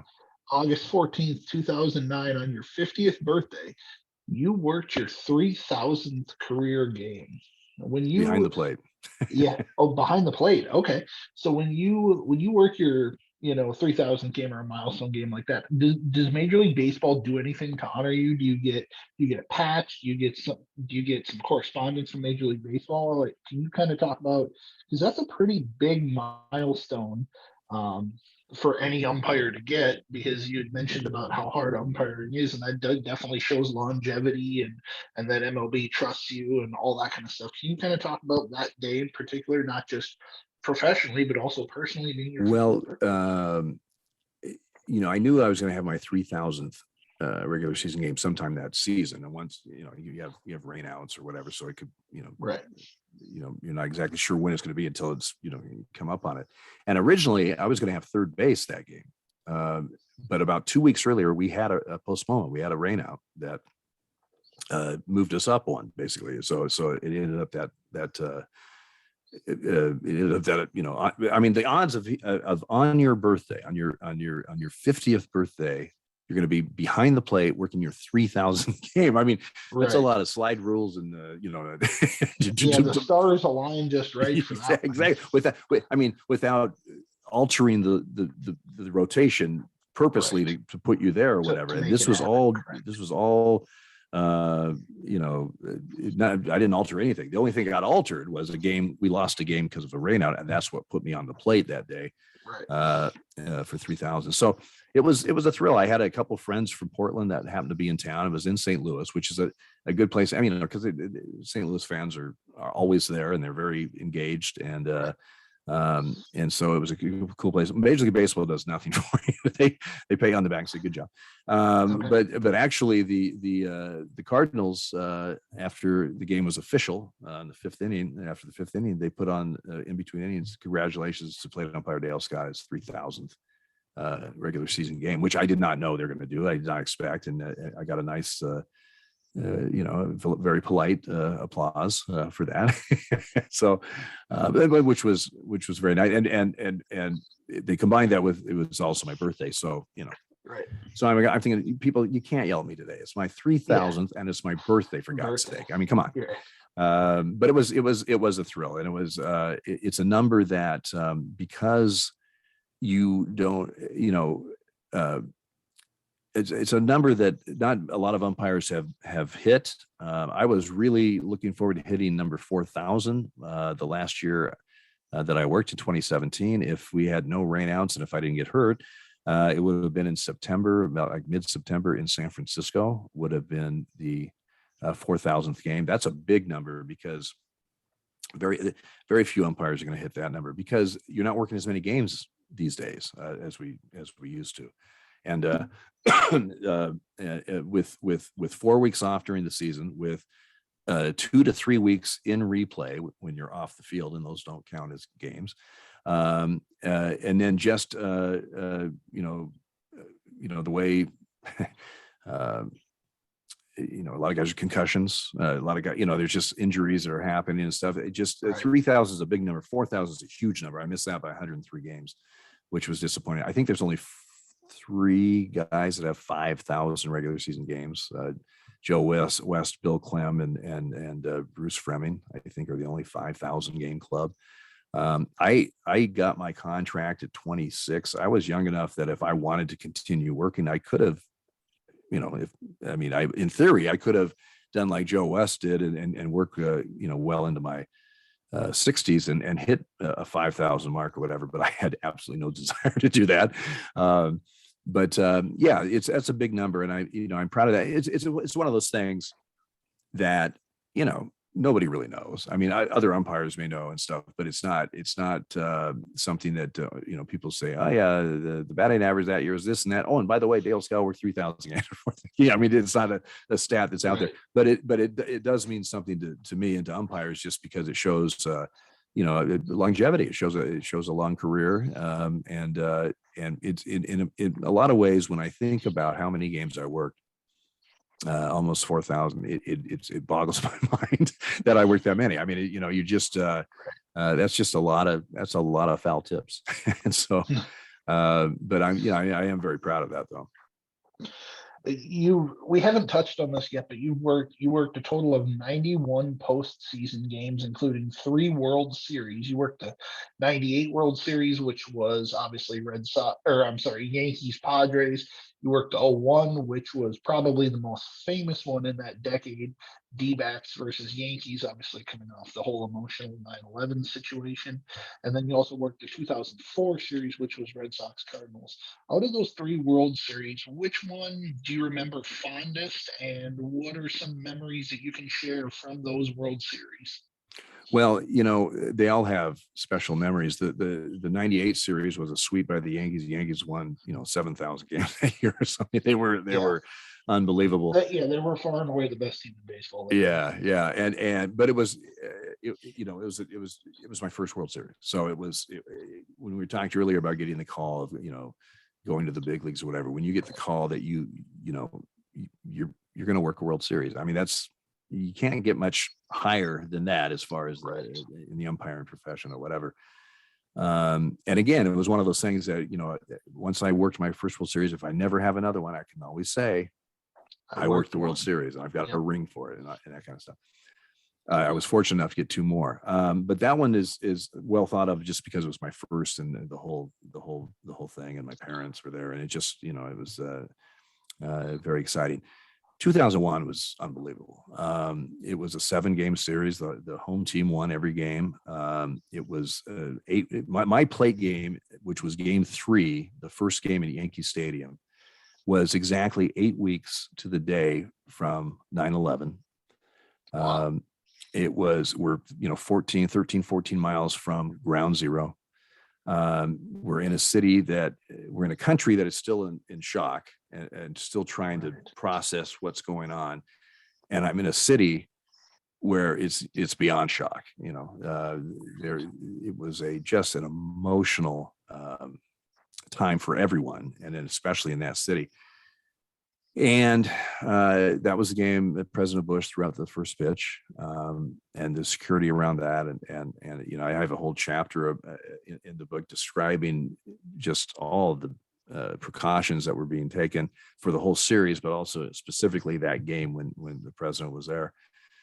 And it was just an unbelievable thing. And then you have the president there. He's in our locker room for 20 minutes, 25 minutes before we go out. He's signing baseballs. We're joking stuff. And you're Secret Service, and there's people, and yet I got a World Series game to work. I got to strap this on. Right. Roger Clemens on the mound, who's a thrill to work, and that's sarcastic. So you got a lot of stuff going on, and again, you just have to learn to decipher and just compartmentalize. Like you said earlier, one pitch at a time. Exactly, and focus on what you got to do, and try to make the noise go away, which is easier said than done sometimes. But that was, and I had a big call in the fourth. I think it was the fourth inning. That 2 outs, runner at second, pop up. Damian Miller just missed it. It landed way fair, but the spin put it across the first baseline, and then Miller picked it up, and so that's a foul ball because he never touched it until But it looked like, how can that be a foul ball? A run scored, a go-ahead run for the Yankees scored because there was 2 outs. He was running from second, and of course, we send him back, and even the announcers, McCarver and Buck, were, now it's, at first nobody really knew what happened and why is this foul? It didn't, right. And in my mind, I'm thinking, I have what I have. I'm confident what I have. I just hope to God of all these 35 cameras that Fox has here for the World Series, that at least one of them shows that it doesn't hit his glove, because I know enough to know that if you don't have definitive evidence by some shot, that opens that little door of, well, I think it did hit his glove. It should have been fair, and the young run should have scored. And that just starts the whole right or wrong, and this whole thing. Anyway. So that was a big thing that happened, and I was right, thank God. But that was an emotional series. And then 2004 was another sweep. That was the Red Sox breaking the curse and when they beat St. Louis. But it was what the Red Sox did in the ALCS is what everybody remembers. Yeah, when they were down 3-0 against the Yankees, and they came back and won the last 4 games. Run 4 in a row. It never happened in a 7-game LCS or whatever. I think that was the series. David Ortiz had like 2 walk-off home runs in that series in the last. Yeah, and the Dodger manager now, Dave Roberts. Dave Roberts said that stolen base when the 8th inning or 9th inning of game 5, the first game they won, or game 4. I mean, the first game they won. 4, that was the start of it. That was the start of this huge comeback of 4 games. And so when I got to Boston, the day World Series, they beat the Yankees on Wednesday, the game 7. Mike and I flew into Boston on Thursday with Friday off, and the series starts Saturday. I've been to Boston a zillion times. I got a lot of friends in Boston. I love Boston. But Boston, they have a little bit of an attitude there or whatever. Mm-hmm. But that night when I flew in, the day after they had just done this to the Yankees, I swear to God, the whole city was walking this far above the ground. They were just people were. It was, they couldn't wait to buy a drink. They had won their World Series, and we hadn't even started yet. And then of course they sweep the Cardinals, and the Cardinals. My plate game that year was game 2 at Fenway, Schilling, a bloody sock Schilling. It was really bloody in the LCS, but it was a little bit bloody in that game. But anyway, that was really the closest game of the 4 they played, and the other 3 Boston won pretty handily, and it was almost once they beat the Yankees like that, it was like World Series. That's easy, because they were just on such a cloud 9 roll. So that was, so each series has its own memories and things about it. But obviously the 2001 7-game emotional, hot mess that we were all going through is the one that really is ingrained on me. The one thing I remember probably mostly from that 2001 series, other than obviously Luis Gonzalez ending that series off of Mariano Rivera, which at that point I think was exactly. I mean, here's Mariano, who had never given up blown a save or any of that, right? Whatever. Right. And so that was like impossible that they did. And then one of the things that I tell people that cracks me up is that winning hit. I'm in that highlight every time because I'm a second base umpire. And if they're not playing in, that's an infield fly. Absolutely. Absolutely. But of course they were playing in, and it's a bloop single, and that's all you need. That's all you need. And so that was a remarkable series. The one thing I remember the most about that series, besides that hit, was I remember watching that series and thinking, poor Byung-Ho Kim, giving up those two late inning home runs. Obviously you're in that situation as an umpire and you have to remain partial, but as a human being, how did you feel for that kid just at that time and at that moment? Not only just when it happened the first time, but then it happens the very next night and he loses the game. Yeah, I was on the right field line the first one and a left field line the second. And it's, first of all, what happened, you just go, that's unbelievable. You do. I mean, you're human. You're just thinking of the poor guy. I mean, what was it, 86 when Mookie Wilson hit the ball through Bill Buckner's legs? Well, but in the LCS, the American League, when the Angels had Boston down to one out, Dave Henderson hit the home run or whatever. Right, and I'm trying to remember who the pitcher was. The closer for the Angels, who had a great run and stuff, it affected him. He ended up committing suicide years later. Now I'm not saying he might have other issues, whatever. But what I'm saying is, he was never the same after that. Right. And that was one blown game. When he ended up losing the series, this poor guy with the D-backs, it was back-to-back games. So, I mean, that's sports. I mean, it wasn't the World Series or whatever, but it was like the Dallas kicker when he missed 4 extra points and then he missed the first one the next game, I mean, after, I remember when Steve Sachs had trouble throwing to first, just a mental thing, or I forget the catcher's name. He would like double pump, he could throw a steal play, but throwing back the pitcher, he had this sometimes the most routine thing that you've done for a long time, all of a sudden, for whatever reason, you have no confidence. You can't do it. That kicker is a good example. He had a great year with the Cowboys, and for whatever reason, missed 4 in a row in a game. I mean, how does that happen? A playoff game. Yeah.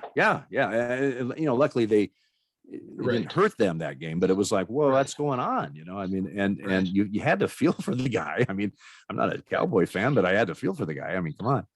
It's people are human, and that's the thing. Just to get on my soapbox a little bit, but the Bill Buckner play you talked about, Bill Buckner was a pretty good fielder. I mean, it wasn't a guy that was every time I said to him, you're like, oh, but that happened. But it's like, well, shake it off, whatever. An umpire makes a mistake, you're an idiot. You should go back to the minor. I mean, it's just nothing but venom. And again, I'm not complaining. This is what we sign up for, but it seems like everybody wants everybody to be perfect. But if a player isn't perfect, well, shake it off. And if an umpire is not perfect, well, then he's cheating for them, or he's doing something. Right. Like, come on, people, let's go. Right. When you think about your Major League Baseball career, again, 3,897 games, 91 postseason games, almost a dozen LCSs, 90 different ejections, multiple no-hitters, near no-hitters. What's the one moment that stands out the most for you as a Major League Baseball umpire on a field?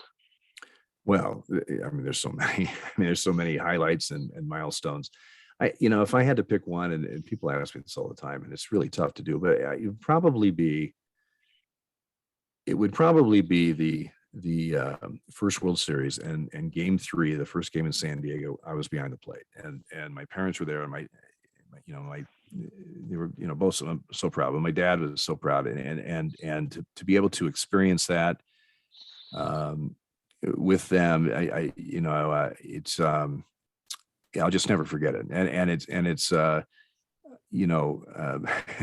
when I first started umpiring when I was 15, when my first year in the Northwest League, I mean, the first 3 games my dad watched me work the Northwest League, I had like 4 or 5 ejections.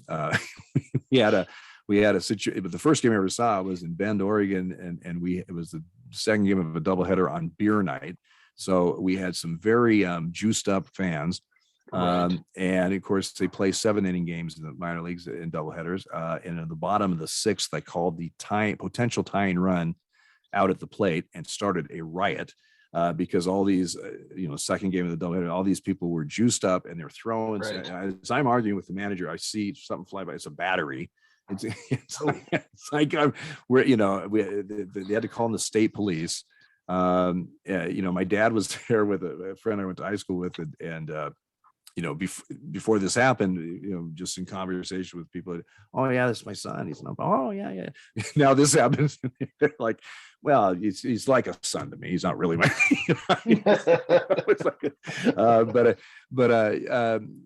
So all that, and just obviously through my whole career, but to be able to do the World Series and finally make it to that pinnacle and work the plate and the whole situation, that would, if I had to pinpoint to one thing, that would probably be it.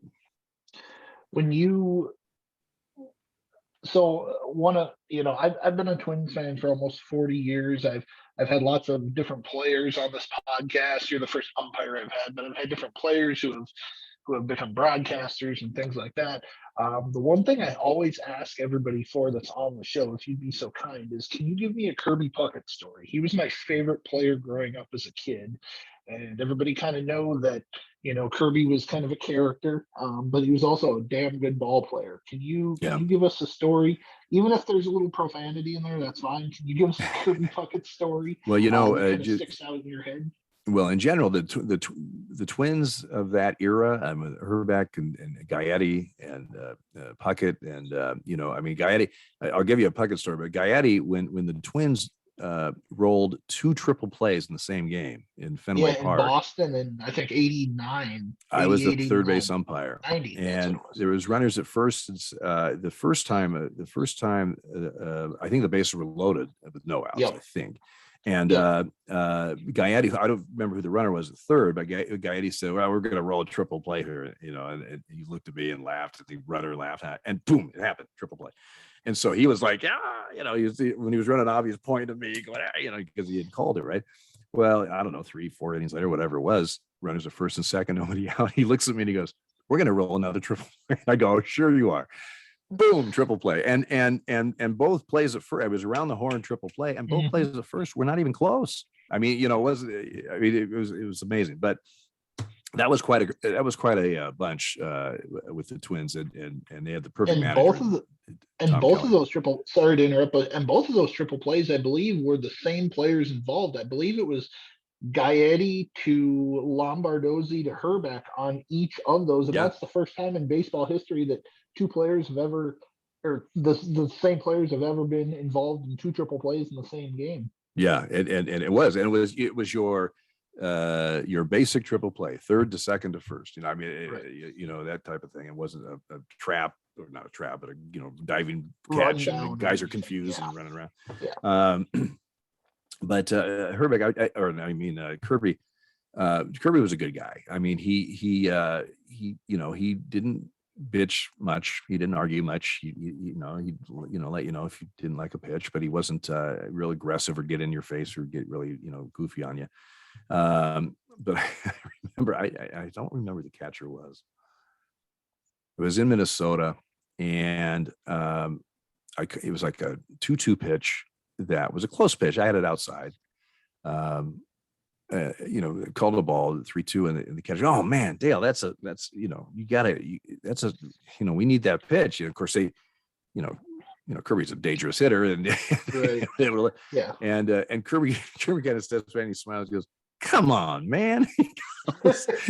he goes, and he kind of gives that smile. And he goes, that was so outside. He goes, Curb, that was a pretty good. He goes, come on, man. He goes, Scotty, thinks that pitch is a good straight, and he's kind of doing this, he's not, it's not obvious, but I've got my mask on, so I'm kind of laughing. Nobody can really tell, so to speak, but just the way he just he looked down and he goes, come on, man. It's like he was disgusted with this guy that was trying to lobby for a strike on that. But Kirby was a hell of a player, as you know, and absolutely. I remember Ken Herbeck was he was always good for some laughs at first base. You never quite knew what was going to come out of his mouth. The Twins, historically in my career, the Twins were a great club to work. Tom Kelly had for a long time, who was unbelievably good with umpires. I mean, he only got ejected 5 times in his career, 5 times in his managerial career, which is insane. Of course, I got him once. But he'd get mad. I mean, he had a great rapport with umpires. He knew how to say the right things or do the right things and not be a real, not a good guy about it. But they've always historically, like I said, during my career, been a good team to work. They usually played pretty quick games. They'd swing the bat. They had decent pitching. I mean, they had down years, obviously, whatever, but it was the Twins, unlike other clubs that are historically not good to work as far as an umpire is good. When you see them on the schedule, go, okay, well, strap on the helmet, boys, because they're going to be screaming for 9 innings. So I always, and plus I love Minneapolis. Minneapolis reminds me a lot of Portland, the architecture, the size of the city, that type of thing. So I always enjoyed going there. Of course, I don't go there in January, but I'm there in the summer, and it's very nice. Right. You kind of talked about different things in terms of being a major league umpire. When did you obviously umpired until 2017? You kind of briefly mentioned if you hadn't gotten injured, you would have gone for 4,000 and possibly even 5,000. Can you talk about making that decision? And was it something you had been working through? How long was it? And then when you made that decision, and I'm assuming you talked to Michael about it, and he supported it. Can you talk about that lifestyle change, going from being on the road, 6 months a year for 30 years plus, to coming home and kind of living an ordinary life, so to speak? Yeah, well, when I took that shot in Toronto, April 14th, 2017, it was not only was I concussed, it was a pretty good shot, but I also had whiplash. This was my 4th concussion over a span of 4 or 5 years, but it was my second one in like 8 months. I'd had one in late July, early August, the season before, that took me off the field for a month or so, and then this was my second plate game of the 2017 season. We'd just gotten started. Our first week that season was in replay, so we didn't start working games till the second week, and we opened in Washington. I worked the plate the first game as a crew chief, and boom, we go to Toronto, and my second game, and this happened. And this was 2017, and my plan was to retire after the 2019 season. I turned 60 in 2019. So I only had really 3 seasons left, 2 years, but 3 seasons left, because this one was just started. Right. Talking to 3 specialists as I was recovering and going through physical therapy for the whiplash and everything. I asked them all 3 the same question. I said, what, if any, are the long-term effects of these head blows and concussions? And all 3 had the same answer. We don't know. We don't know. There's research going on every day. We're learning more every day, but we really don't know. There's a possibility this could affect you down the road. There's a possibility it won't affect you at all. We don't know yet. And of course, I was, at this point I was a little leery. I'm going, listen, I've had a full career. I've had a World Series. I've been a crew chief. I've had, one of the specialists I talked to said, we don't know what the long-term effect, but what we do know is if in your family bloodline you have dementia or Parkinson's, these head blows and concussions can bring that on earlier and much worse than. Well, my father is alive, 92 years old. God bless him, and doing well. My mom's 89, and they're plugging along. I'm gonna go see him tomorrow. But his brother and his dad, my grandfather, had Parkinson's. His sister had dementia. My mom's sister had dementia. So it's in the bloodline. And so that really tipped my decision. I mean, I just thought, what if that next one takes me out? What if that next one is the one that does affect me for the rest of my life, and not knowing that this one still may, whatever. But and I'm so close to retirement. I've done everything. I made the decision to walk away. And once I recovered in 2017, I could have gone back to work, but it was just it was like a sign. It's like I told people, I said, I feel like I'm playing on house money, and I'm going to walk away from the table. Right. And I've never looked back since I did it. It was funny. Nobody, Mike or my parents or anybody else, didn't say, you got to just can't do this anymore. They were just, it was my decision. But when I came up with it, I remember I was on the phone with my parents, and both parents were on the phone, and I said, I decided to walk away. And my mom goes, "Oh, thank God." she was like, I said, well, why, Mom? Did you want me to? She goes, I wanted you to quit. I wanted you off the field. I didn't want you, but it was your decision. But anyway, so that was, in 2017, I made that decision. I signed off with the league on June 1st. And it was like a kid getting out of school, right, for summer vacation. I had not had, this was 2017. I had not had a summer away from baseball since 1980. And the summers, like Minnesota, the summers in the Pacific Northwest and Oregon are beautiful, and you live for them. and through all the years, I had some jealousy at times when I would be in Cleveland sweating my it's off, and Mike said, "Yeah, we're going to the lake," and we went to this and that, and I'm going, so I was like those 3 months, June, July, August, I was still under contract. I mean, I was still getting paid until the end of the year. It was like just a big sense of relief. Yeah, totally. Now, it took some adjusting because you're just used to, a lifestyle that you've been doing for so long. This is not official, but just kind of looking at all the years I worked baseball and the winter ball and this and that and this and that, I've probably spent about 18 years in a hotel of my life, which is kind of insane when you think about it.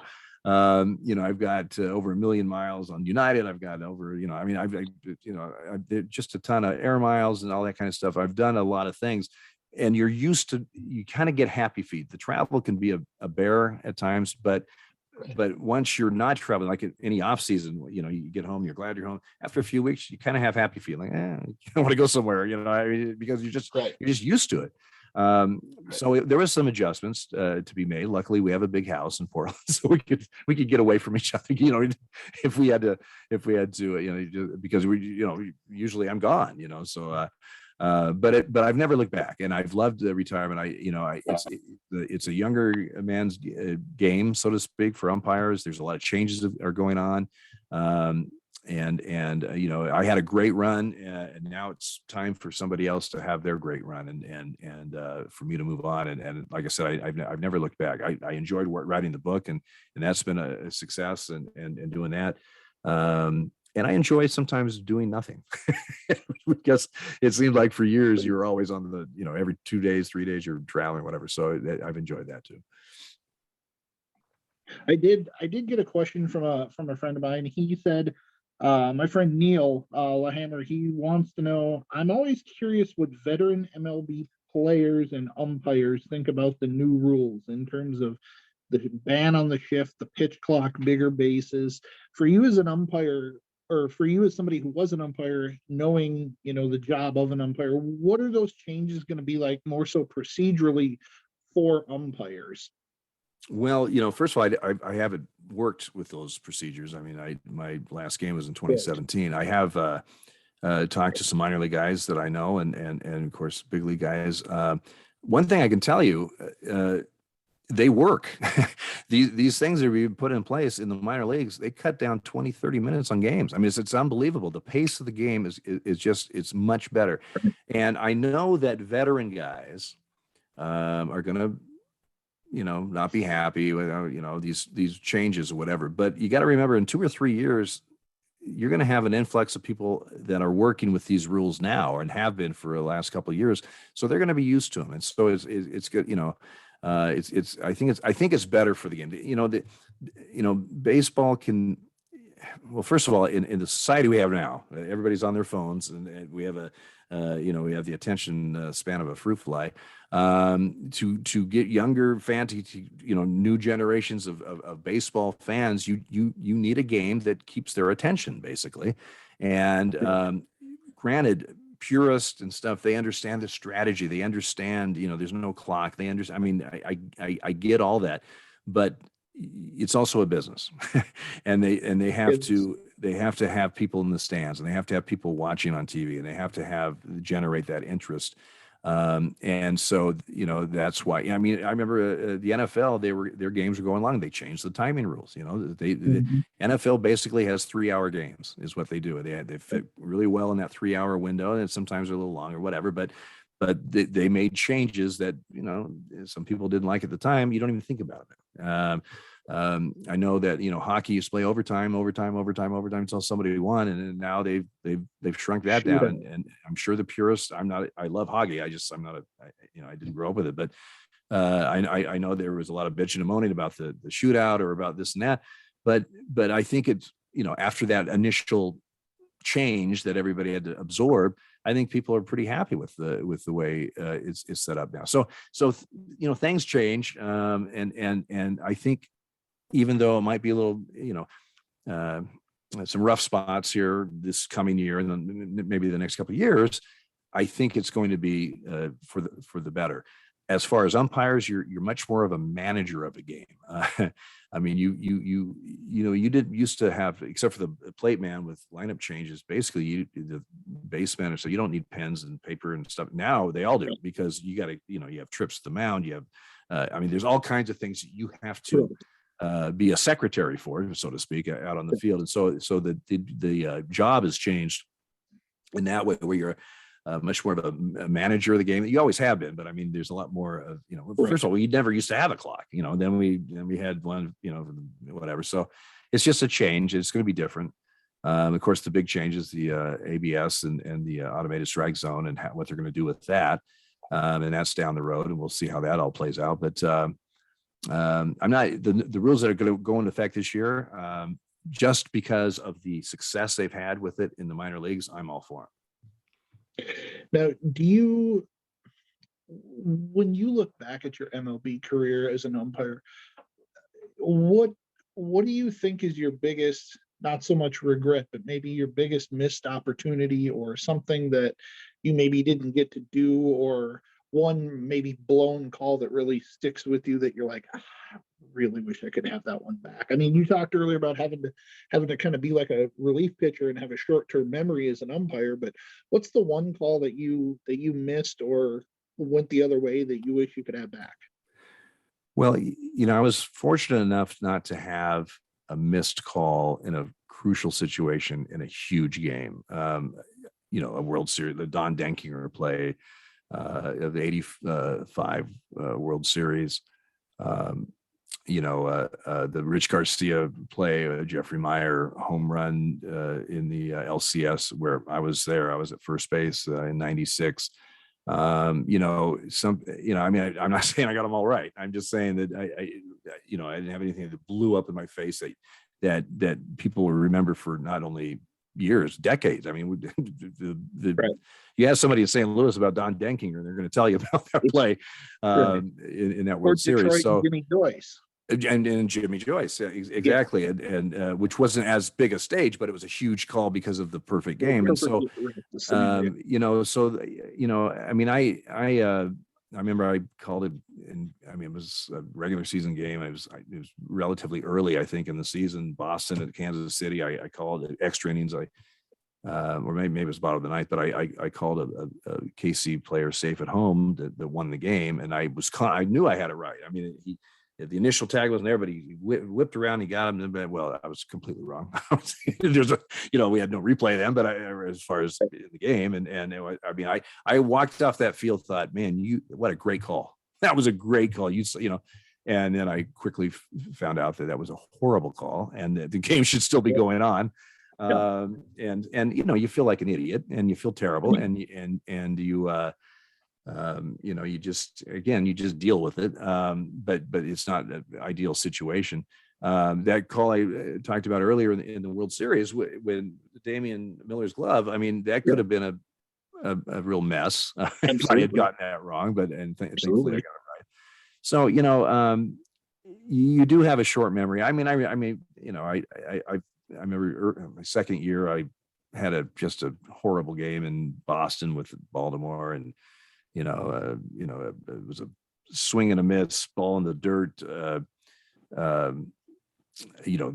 Third out, catcher tagged, but apparently he tipped the ball. I thought the catcher caught it. That's what happened. So I had the out, and apparently it skipped, and the Baltimore went crazy, and we had to bring it back on the field. I mean, it was just a mess, and it was a learning experience, obviously, for me. But those are times that you just want to shrink and just hopefully you're invisible, which you never are on the field.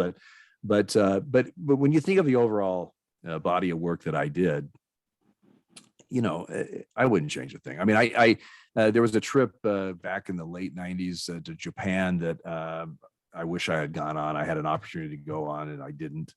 And I regret that. That's just a personal thing. I was lucky enough to be on the crew that went to Australia when they opened in Australia. 2014, if I remember correctly. Right. And that was a great time. Just a wonderful memory and that kind of stuff. But again, I'm pretty content with how things went for my career. And let's be honest, I was very lucky. I was very fortunate. If you would have told me the first game I worked in March of 1975 in Eugene, Oregon, a junior high game at Madison Junior High, if you was somebody, and I was scared to death, I had the bases, and if you would have said, hey, by the way, kid, you'll be working 3 World Series and almost 4,000 regular season games to big leagues, I would have said, what are you smoking? Because that's not going to happen. There's no way that would happen. So I'm very fortunate. And when you think, at your personal life, you came out officially as gay in 2014. Obviously, your umpiring career ended in 2017. 2014, you'd obviously been with Michael since 1986. When you came out as gay, did that change? Did you notice players change the way they argue with you in terms of players or managers, in terms of what they said, how they approached you, how they treated you? Can you kind of talk a little bit about after that announcement was made, if anything at all changed? Well, I came out publicly on December 2nd is when the story came out, and it was obviously not during the season, and it was a whirlwind, the news cycle, and for about a day and a half, people wanted interviews, and it was ESPN. I mean, it was a whirlwind. It was insane. Right. But then it kind of just died off or whatever. Well, the next season, 2015, my first game, spring training in Arizona, it was Cleveland and Cincinnati. They share a ballpark in Goodyear, I believe. We walk out. Our room is like dead center field. So to go to the plate to start the game, you'd walk all the way from center field. So it's quite an entrance for us. And I never really thought much about it, what that first game would be like or whatever. I did wonder if this would be used against me in an argument and call me the F word or something, or I didn't think it would, but I didn't know. I didn't know how it would be, the reaction would be. but I do remember when we started walking on the field to the plate, and that long walk from center field, and it wasn't a packed house or anything, but like 2 or 3 steps into it, all of a sudden I had this rush of emotion, of freedom. It was the first time that I had walked on the field in a Major League Baseball umpire uniform with no shields, with none of those protective shields that I had put up since before I got into baseball when I was a teenager. And I had this rush of, I felt free. I felt like I've never been to jail, but I felt like I was out of jail. I just felt like that anybody there could just say, hey, who's that number 5 umpire? Oh, he's gay. All you had to do is, Google it, and there it was, and that was something that I had been actively trying to hide for decades. And suddenly, and I didn't anticipate this feeling when I walked in the field, but it was like, wow. It was really cool. As far as players, 2 players that day said something. Marlon Byrd, longtime outfielder for several teams, was playing for Cincinnati. He, about the 3rd inning, he's running into his dugout after the 3rd out, and I'm there. He goes, Dale. Of course, like I said, I umpired him many years. I go, hey, Marlon. And he comes running up and he gives me this huge bear hug, which is not normal. And he's doing it. He goes, I am so proud of you, brother. I'm so proud of you. You're free. And I was like, thanks, Marlon. I not expected, and it was very positive, very uplifting. Later in the 5th, when the starters all get to go home, so they all in mass leave the dugout and head to their clubhouse, and again, Cincinnati was going out like right field, so they're between innings they're walking out. But Joey Votto made a point to come to me and shake my hand. He said, "Congratulations, I'm really proud of you." Those 2 players, that the rest of the season, this is the first game in early March or late February. Yeah. The rest of the season, I had 1 other player, 1 trainer, and 1 coach say something all positive, and that was it. It was just business as usual, which is the way it should be. Absolutely. Which is the way that I was hoping it would be. Right. I did have one funny. And let me say also, when I came out in December of that 14, the messages I got, the emails and stuff, all very positive. I wasn't sure how this was all going to play out, but it was really uplifting and positive. The one thing that was funny is this one guy, and that season I didn't hear anything from the stands either. Now, I'm not saying nothing was said. I just didn't hear anything that derogatory. And again, that's what I expected more than anything, more than a player or anything like that. Yeah. But one fan did say, it was like between innings, kind of quiet. And and in the article of when I came out, it did mention that I'm a big Oregon Duck fan. And he goes, I can't believe, I'm shocked and appalled that Dale Scott came out as a Duck fan.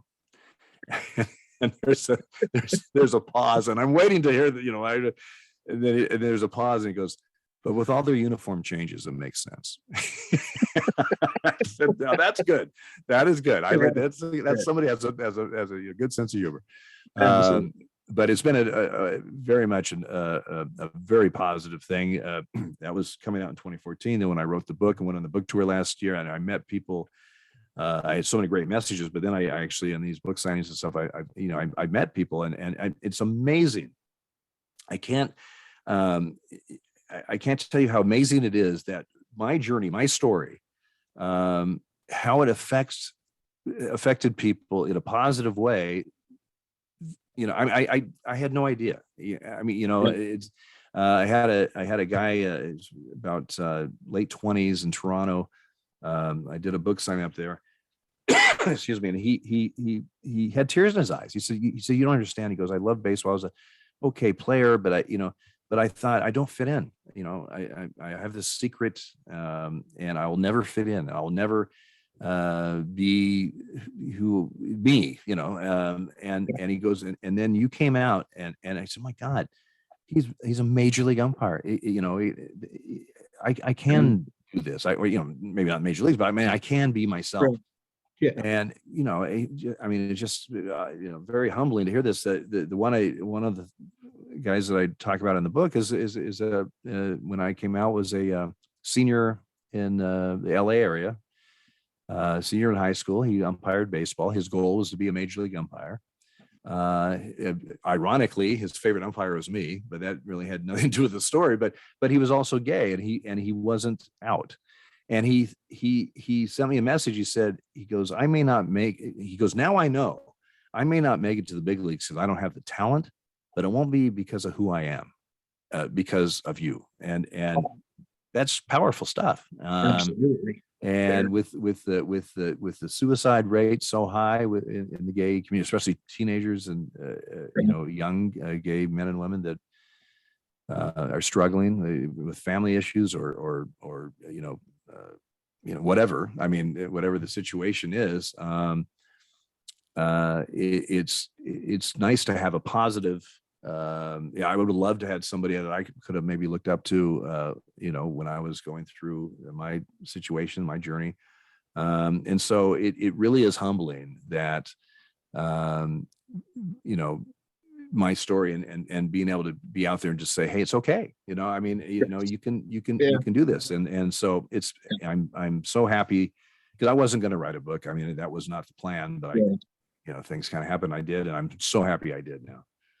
And you actually, in 2015, you actually had something really cool happen. You were actually inducted into the National Gay and Lesbian Sports Hall of Fame. Can you talk about kind of what that, obviously, I think that means a lot to you based on kind of what you just talked about, but can you kind of talk about what that maybe means for other people, like you just kind of mentioned, but then also kind of how that came about? Well, myself and all the other names there, it shows that it's okay to be gay. It shows that you're not going to be prevented, or don't prevent yourself because of, be yourself. Right. You may not be a major league player or umpire or a Olympic diver or whatever, but it's not because of who you are. It's just because maybe you don't have the talent. But don't think that you're not worthy of pursuing life because you're gay and because you're different. It gets better was a saying, but it does get better. I mean, sometimes when you're younger and everything is like the worst thing in the world happened, but time does help get better. Society helps things get better. And, we've taken, sometimes baby steps, sometimes big steps, but we've, for the most part, it's always, trying to be going forward. Being in that and just being out, like I said, with the book, with podcasts, with interview, whatever, it's trying to say, it's not throwing it in people's faces. I'm not trying to convert anybody. I'm just saying it's okay. It's okay. And a lot of people in the straight community don't understand it, because everything is, to them, it's obviously it's natural, whatever. Well, it was natural to me too. I didn't understand it, basically, I don't know, but it certainly was what felt right. But the point is that when someone could look up to whomever it may be, but say, gosh, I'm feeling, horrible about myself or about my situation, but look at this person was able to accomplish this, or this person was able to do that, and they're okay, and I mean, it's possible. And so that's probably one of the greatest joys I have of certainly since I came out and since I retired is being able to help. And a lot of times I'm helping people not even knowing it. I know I'm rambling here, but Billy Bean, who wrote the foreword in my book, and of course Billy was a player that quit before he needed to because he was gay and couldn't deal with the pressures and stuff. And now he works for Major League Baseball. He's a great ambassador, great guy.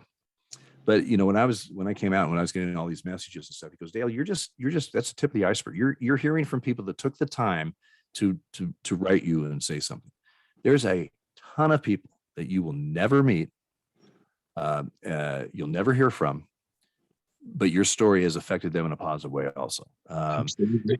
And so, always remember that. Always remember that what you see on the surface, that's very cool and stuff. And, it's been very positive, but that's just the surface. There's so many more that you'll never even know about, but you've helped them in some way. And that's pretty powerful. When I say your name, Dale Scott, what what words or terms do you think of? Do you think of husband? Do you think of former major league umpire? What do you think of when you think about who you are as a person? Like when people ask, Dale Scott, when you pass away, what are you going to put on your, like, what do you want to be remembered for? I've never been asked that. um, you know, I've always said, since I came out, whatever, I've always said, I don't want to be the gay umpire. I just want to be, An umpire. Dale Scott, a major league umpire. Oh, he happens to Yep. be gay, and, Yeah. because, that's what it is basically. Right. But, I would like to be remembered as somebody that, that truly in his own way tried to help push us forward, tried to help us be a better society, tried to help just another step in those steps to a fair and equal Treatment of everybody. right. And again, I was pleasantly surprised, but surprised at how much effect the book and me coming out has been.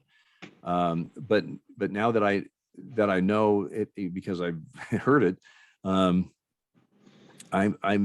really proud of the fact that by example I was able to help people in a positive way and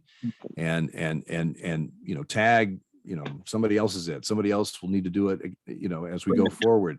But that's yeah, I was a major league umpire and that was great. Yeah, I'm a husband, and I think Mike said that's great. But everybody, you want a legacy. You want to think that when you leave this world, you did positive things. You helped, you did help something, no matter how big or small, that you were a positive influence or a positive person and helped this obstacle course of life. You helped push it forward. And so that's what I'm hoping. When you now you'd mentioned, and for those of you watching this on our YouTube channel, you can see it kind of over Dale's left shoulder. He has a book that came out on May 1st of 2022 called "The Umpire Is Out: Calling the Game and Living My True Self." You mentioned Billy Beane and also helped with Rob Nyer. What prompted you to write the book? Was it all the feedback that you had gotten, or was it just kind of you wanted to sum up everything that you'd gone through in baseball, but also, kind of coming out and being gay, and you wanted to kind of put those together in a book? Or were you just looking for, were you just trying to, fill some time? Well, first of all, before I retired, a lot of people said, "Are you going to write a book?" Or I'd be telling war stories and getting people laughing. So they go, "You've got to write a book. You've got to write a book." And a lot of retired umpires have written books, and they're entertaining or whatever. But there's a lot of BS in them. I mean, I'm in some of them. I've read most of them. They are what they are. But I really had no desire to go that route. And just really, it wasn't like I was 100% dead set against it. That wasn't something I was looking to do. But after I retired, I had helped Rob Nyer, who happens to live in Portland, a longtime baseball writer, Fox, ESPN. He's written or co-written 7 or 8 books or something. But he, in I don't know, right after I retired, 2018, I guess, he was writing a book. He interviewed me for some some information he needed for his book and this and that. So that's how I'd met Rob. And so now fast forward to 2019, he gets a hold of me and say, "Hey, listen, that book you helped me with, I've got a signed copy. Let's do lunch." I said, "Perfect, we'll do lunch." And it was at lunch. He said, when are you going to write a book? Because if you write a book, Dale, I'd be the first one to read it. And I said, "Rob, I really don't have any desire to write a book." And he goes, "Why?" And I told him the same thing. It's been done, and this and that, this and that. He goes, Dale, yes, you have the baseball stories. I mean, 30 plus years in the big leagues, you know, the minor leagues, you've got the baseball stories, and they're funny, and you know, it's the peek behind the curtain that people love and that kind of stuff. But you have a completely other story, Yeah. a completely other story that nobody has. And he goes, I really think that should be out. You know, I really think that's something. And that's what sparked me going, because of the reactions that I had in 2014, got me to thinking, you know what, maybe he's right. Maybe I do need to get this story out. Maybe, you know, I've got the baseball stuff, but maybe that other part of that journey, the personal part, you know, maybe he's right.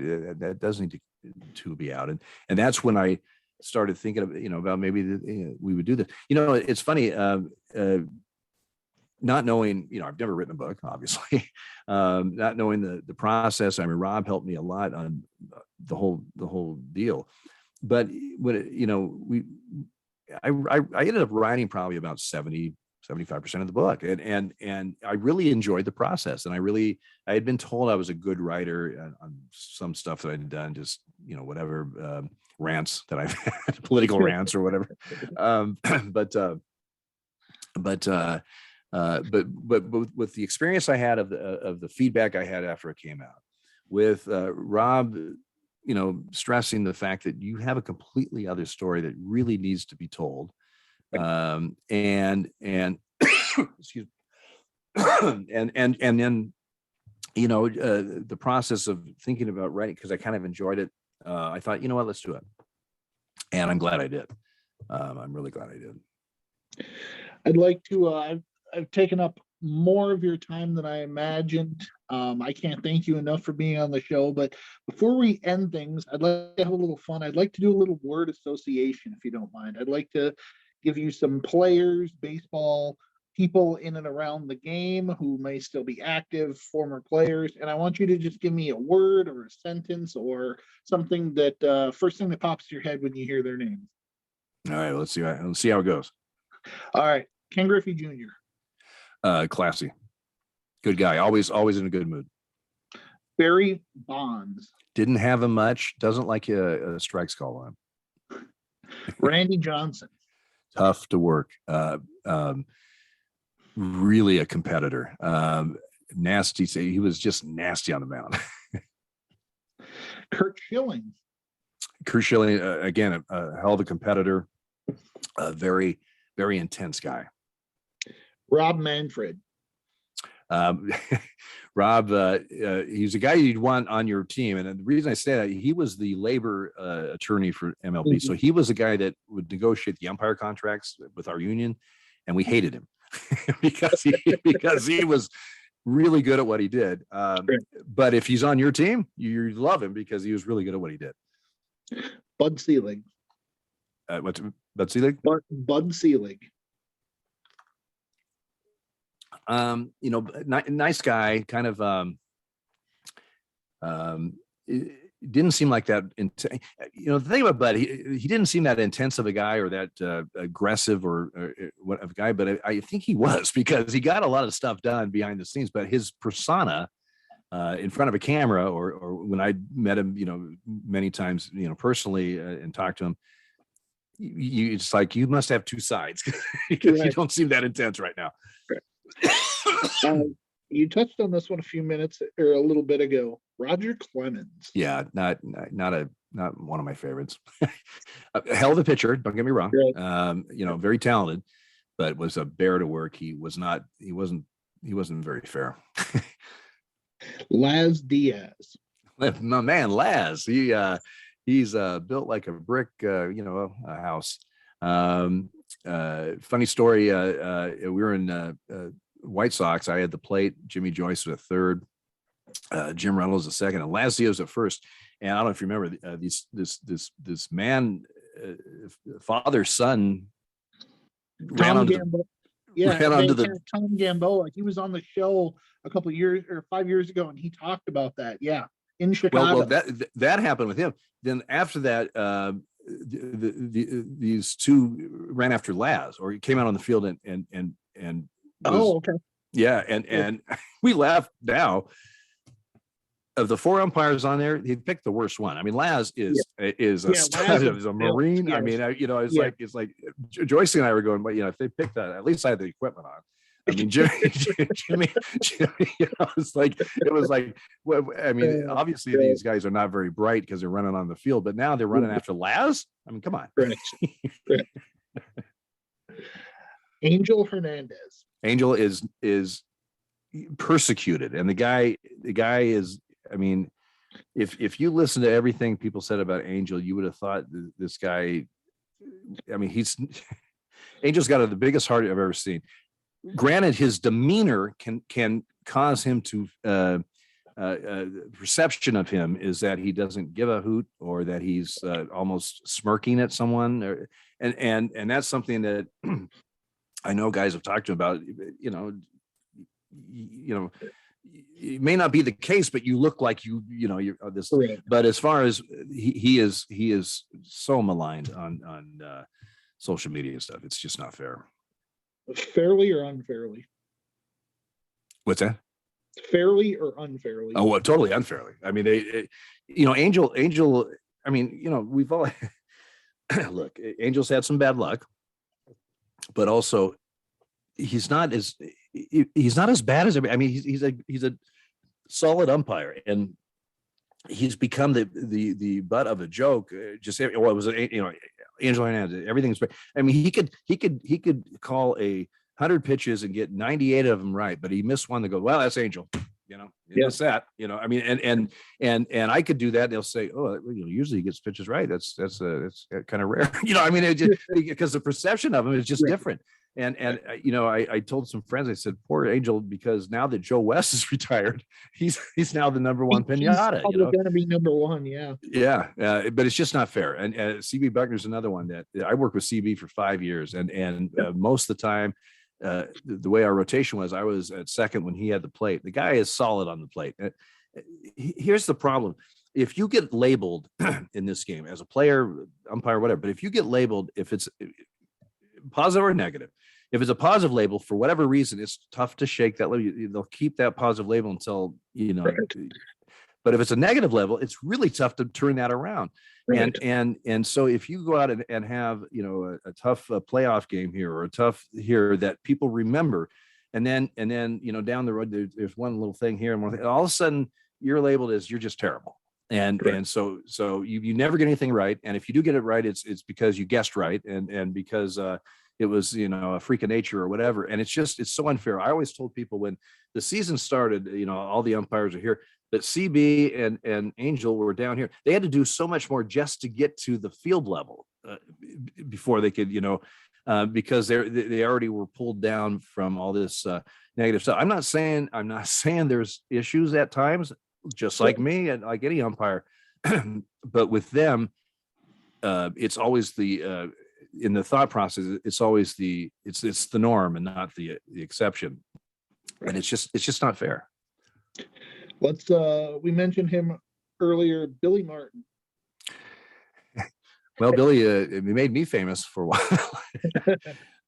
One thing about Billy, and I learned this from more veteran guys that worked him a lot. He was a hellfire on the field. He was a hellfire when he drank, which was all the time, unfortunately.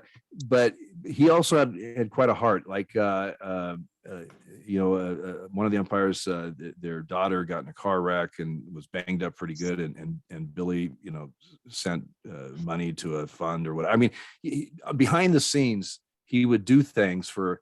When he would heard an umpire's wife had cancer or something, I mean, it was Steinbrenner was the same way, gruff and all these umpires suck and I'm going to kill them all and whatever.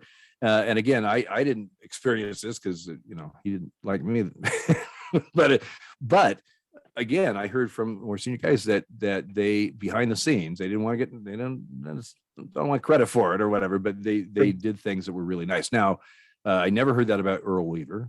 I never heard that about Billy Williams, but I did hear that about Billy and Steinbrenner. So I'm just saying. Tom Kelly. I loved Tom Kelly, CK. TK, I have a whole chapter about TK. Like I said, he was ejected five times in his managerial career. I got him once. What did you get him for? Was it balls and strikes? Yeah, it was a game. Seattle was in the Metrodome, and Griffey was up, runners on. I forget the score, but I think Seattle was just barely ahead, or it was a close game.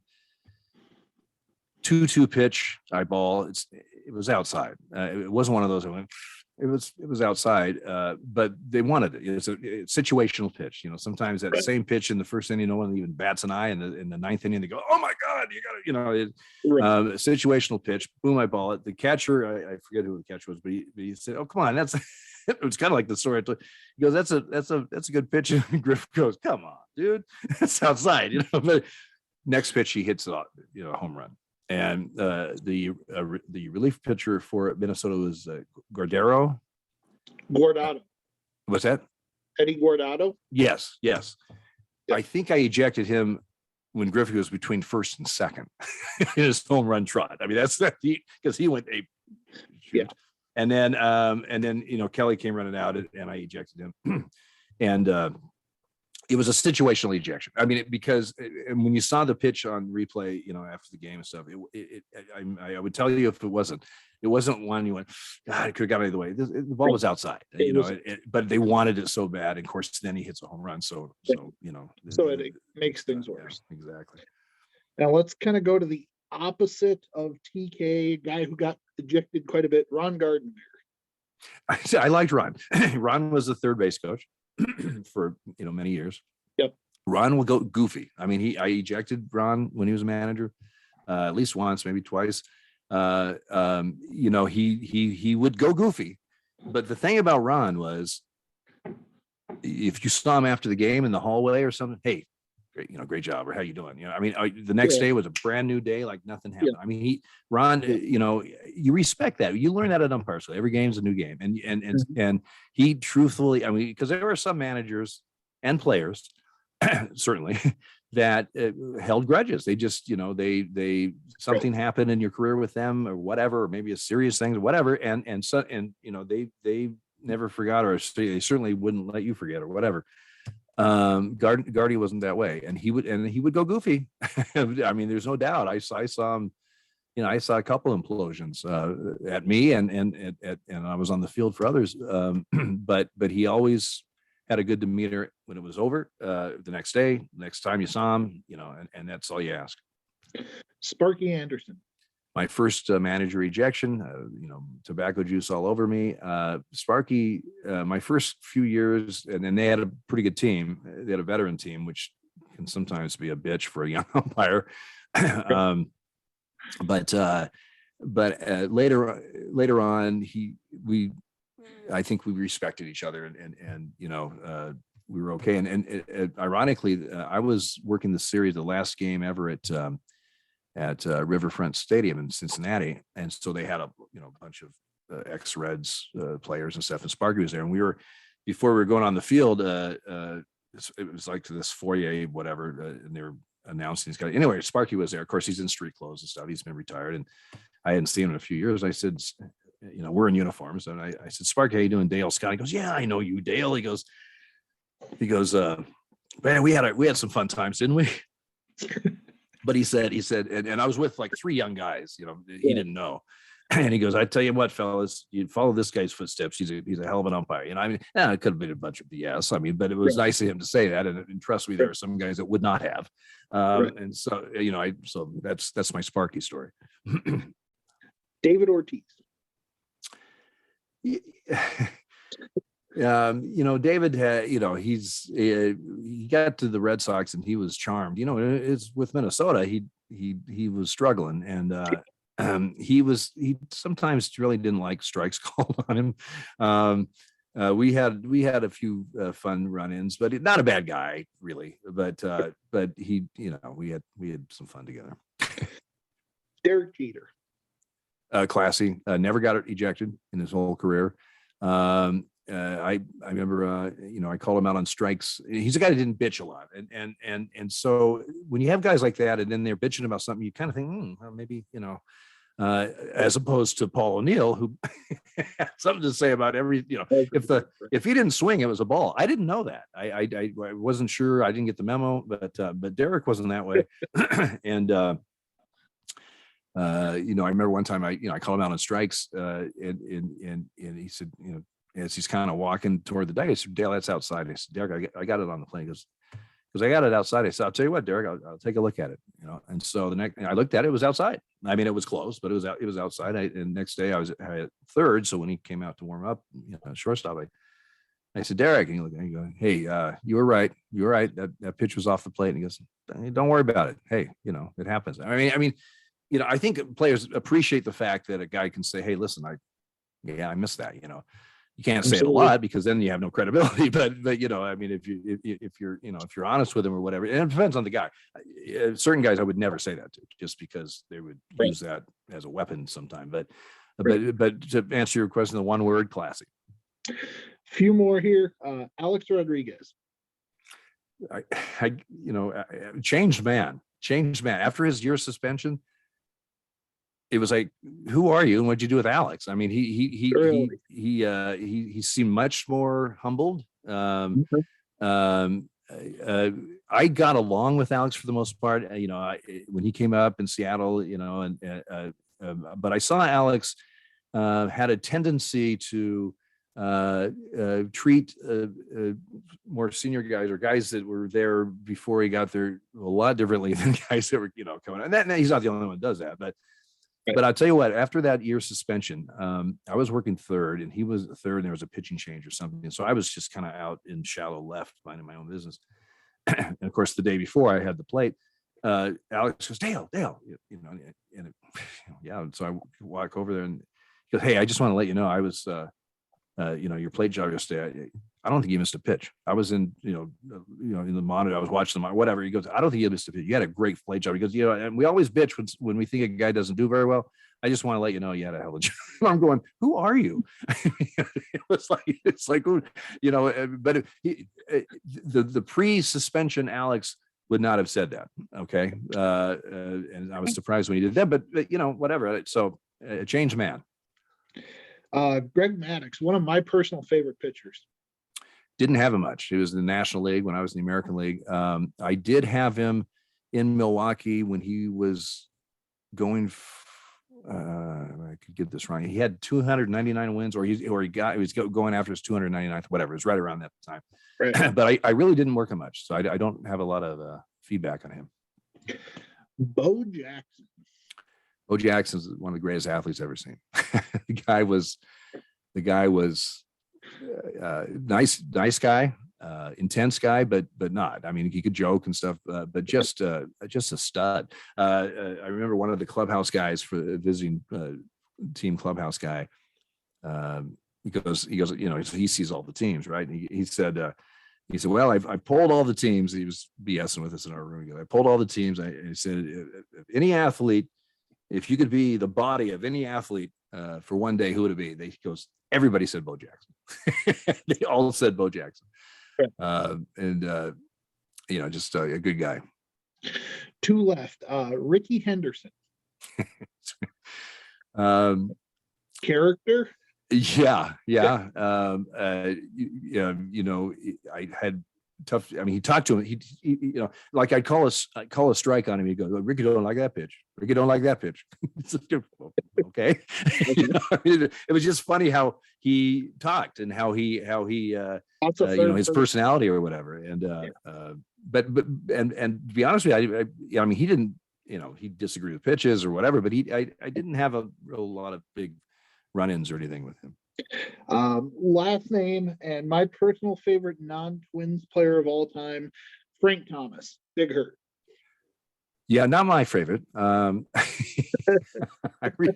remember one time in Chicago, I called him out on strikes 3 times, and in the paper the next day he said, and they're all like knee pitches, around the same location.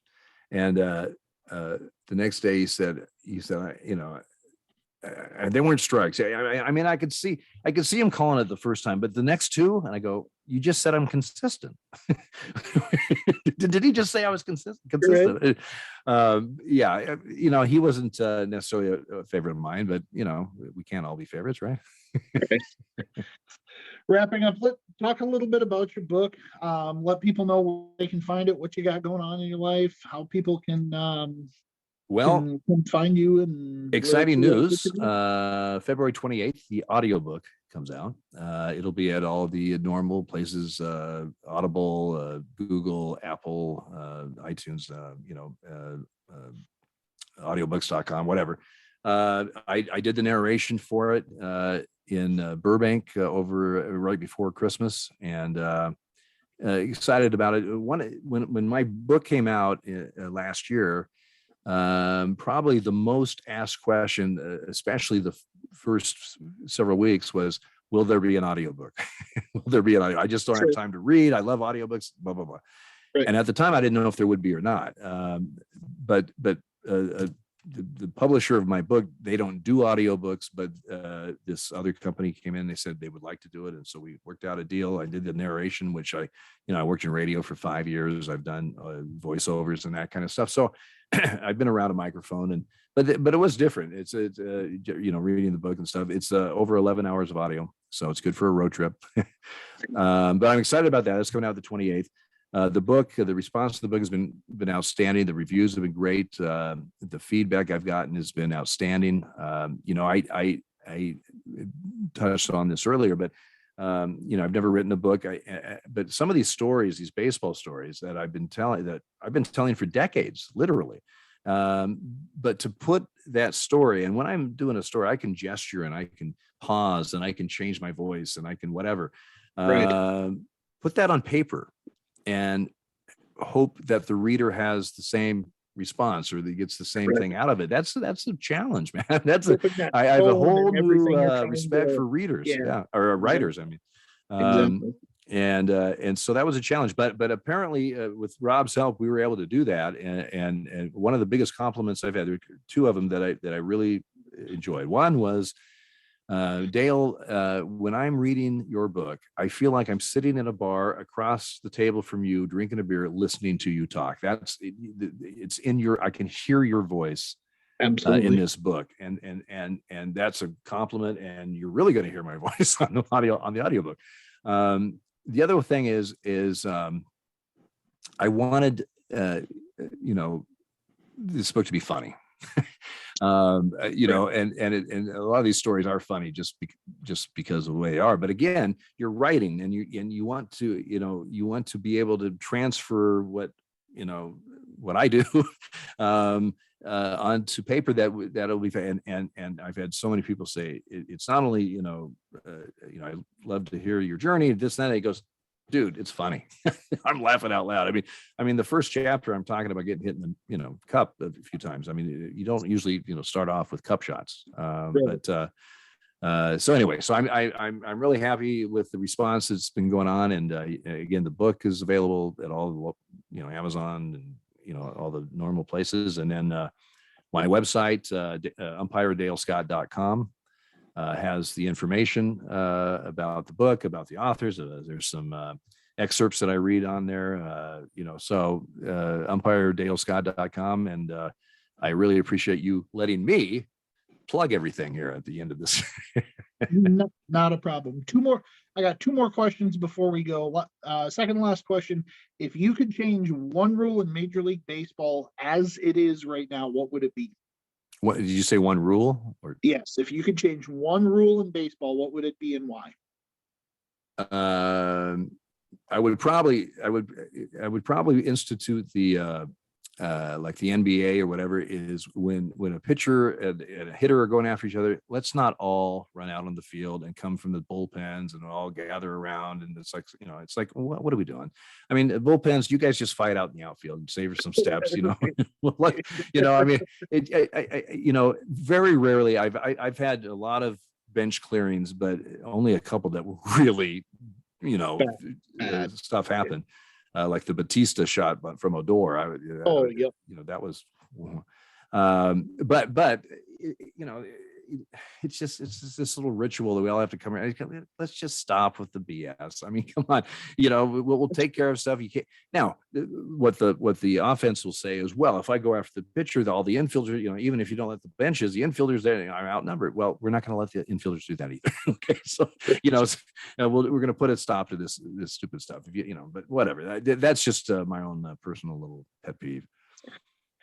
And the last question I wanted to ask you is, do you think obviously this is toward the end of the interview, so I don't want to keep you too long, but do you think baseball has a marketing problem? You see a lot of National League, or you see a lot of NFL players, and to a lesser extent NBA players, even on national commercials.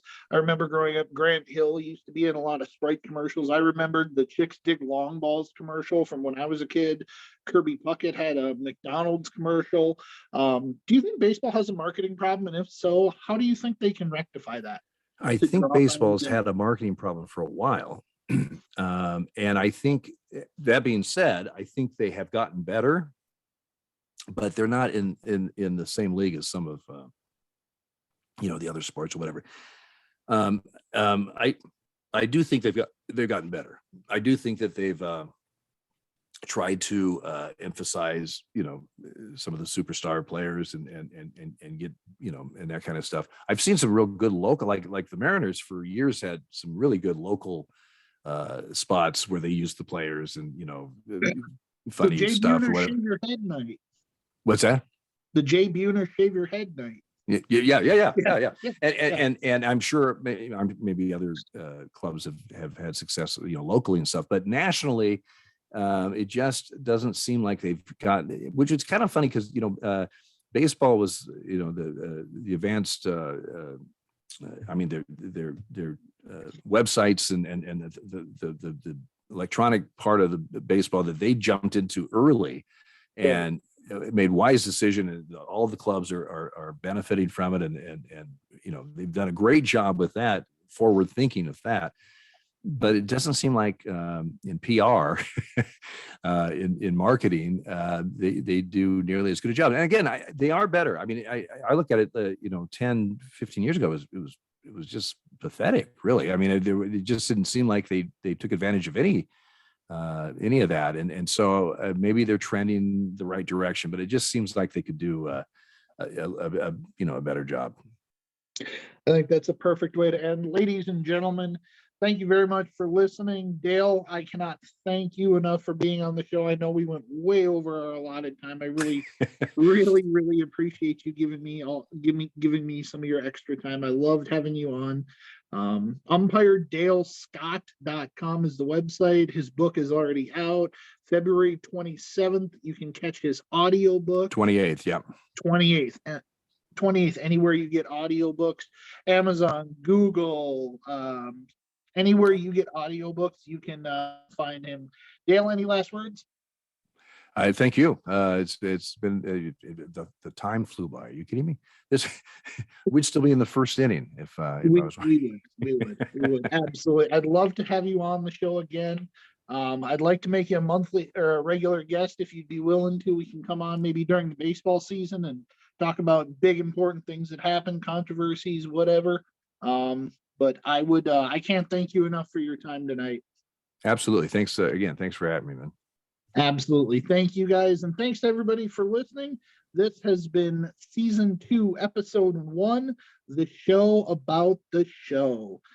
Make sure you like, subscribe, and follow on YouTube. You can find this podcast anywhere you get your podcasts, Apple, Spotify, as well as YouTube.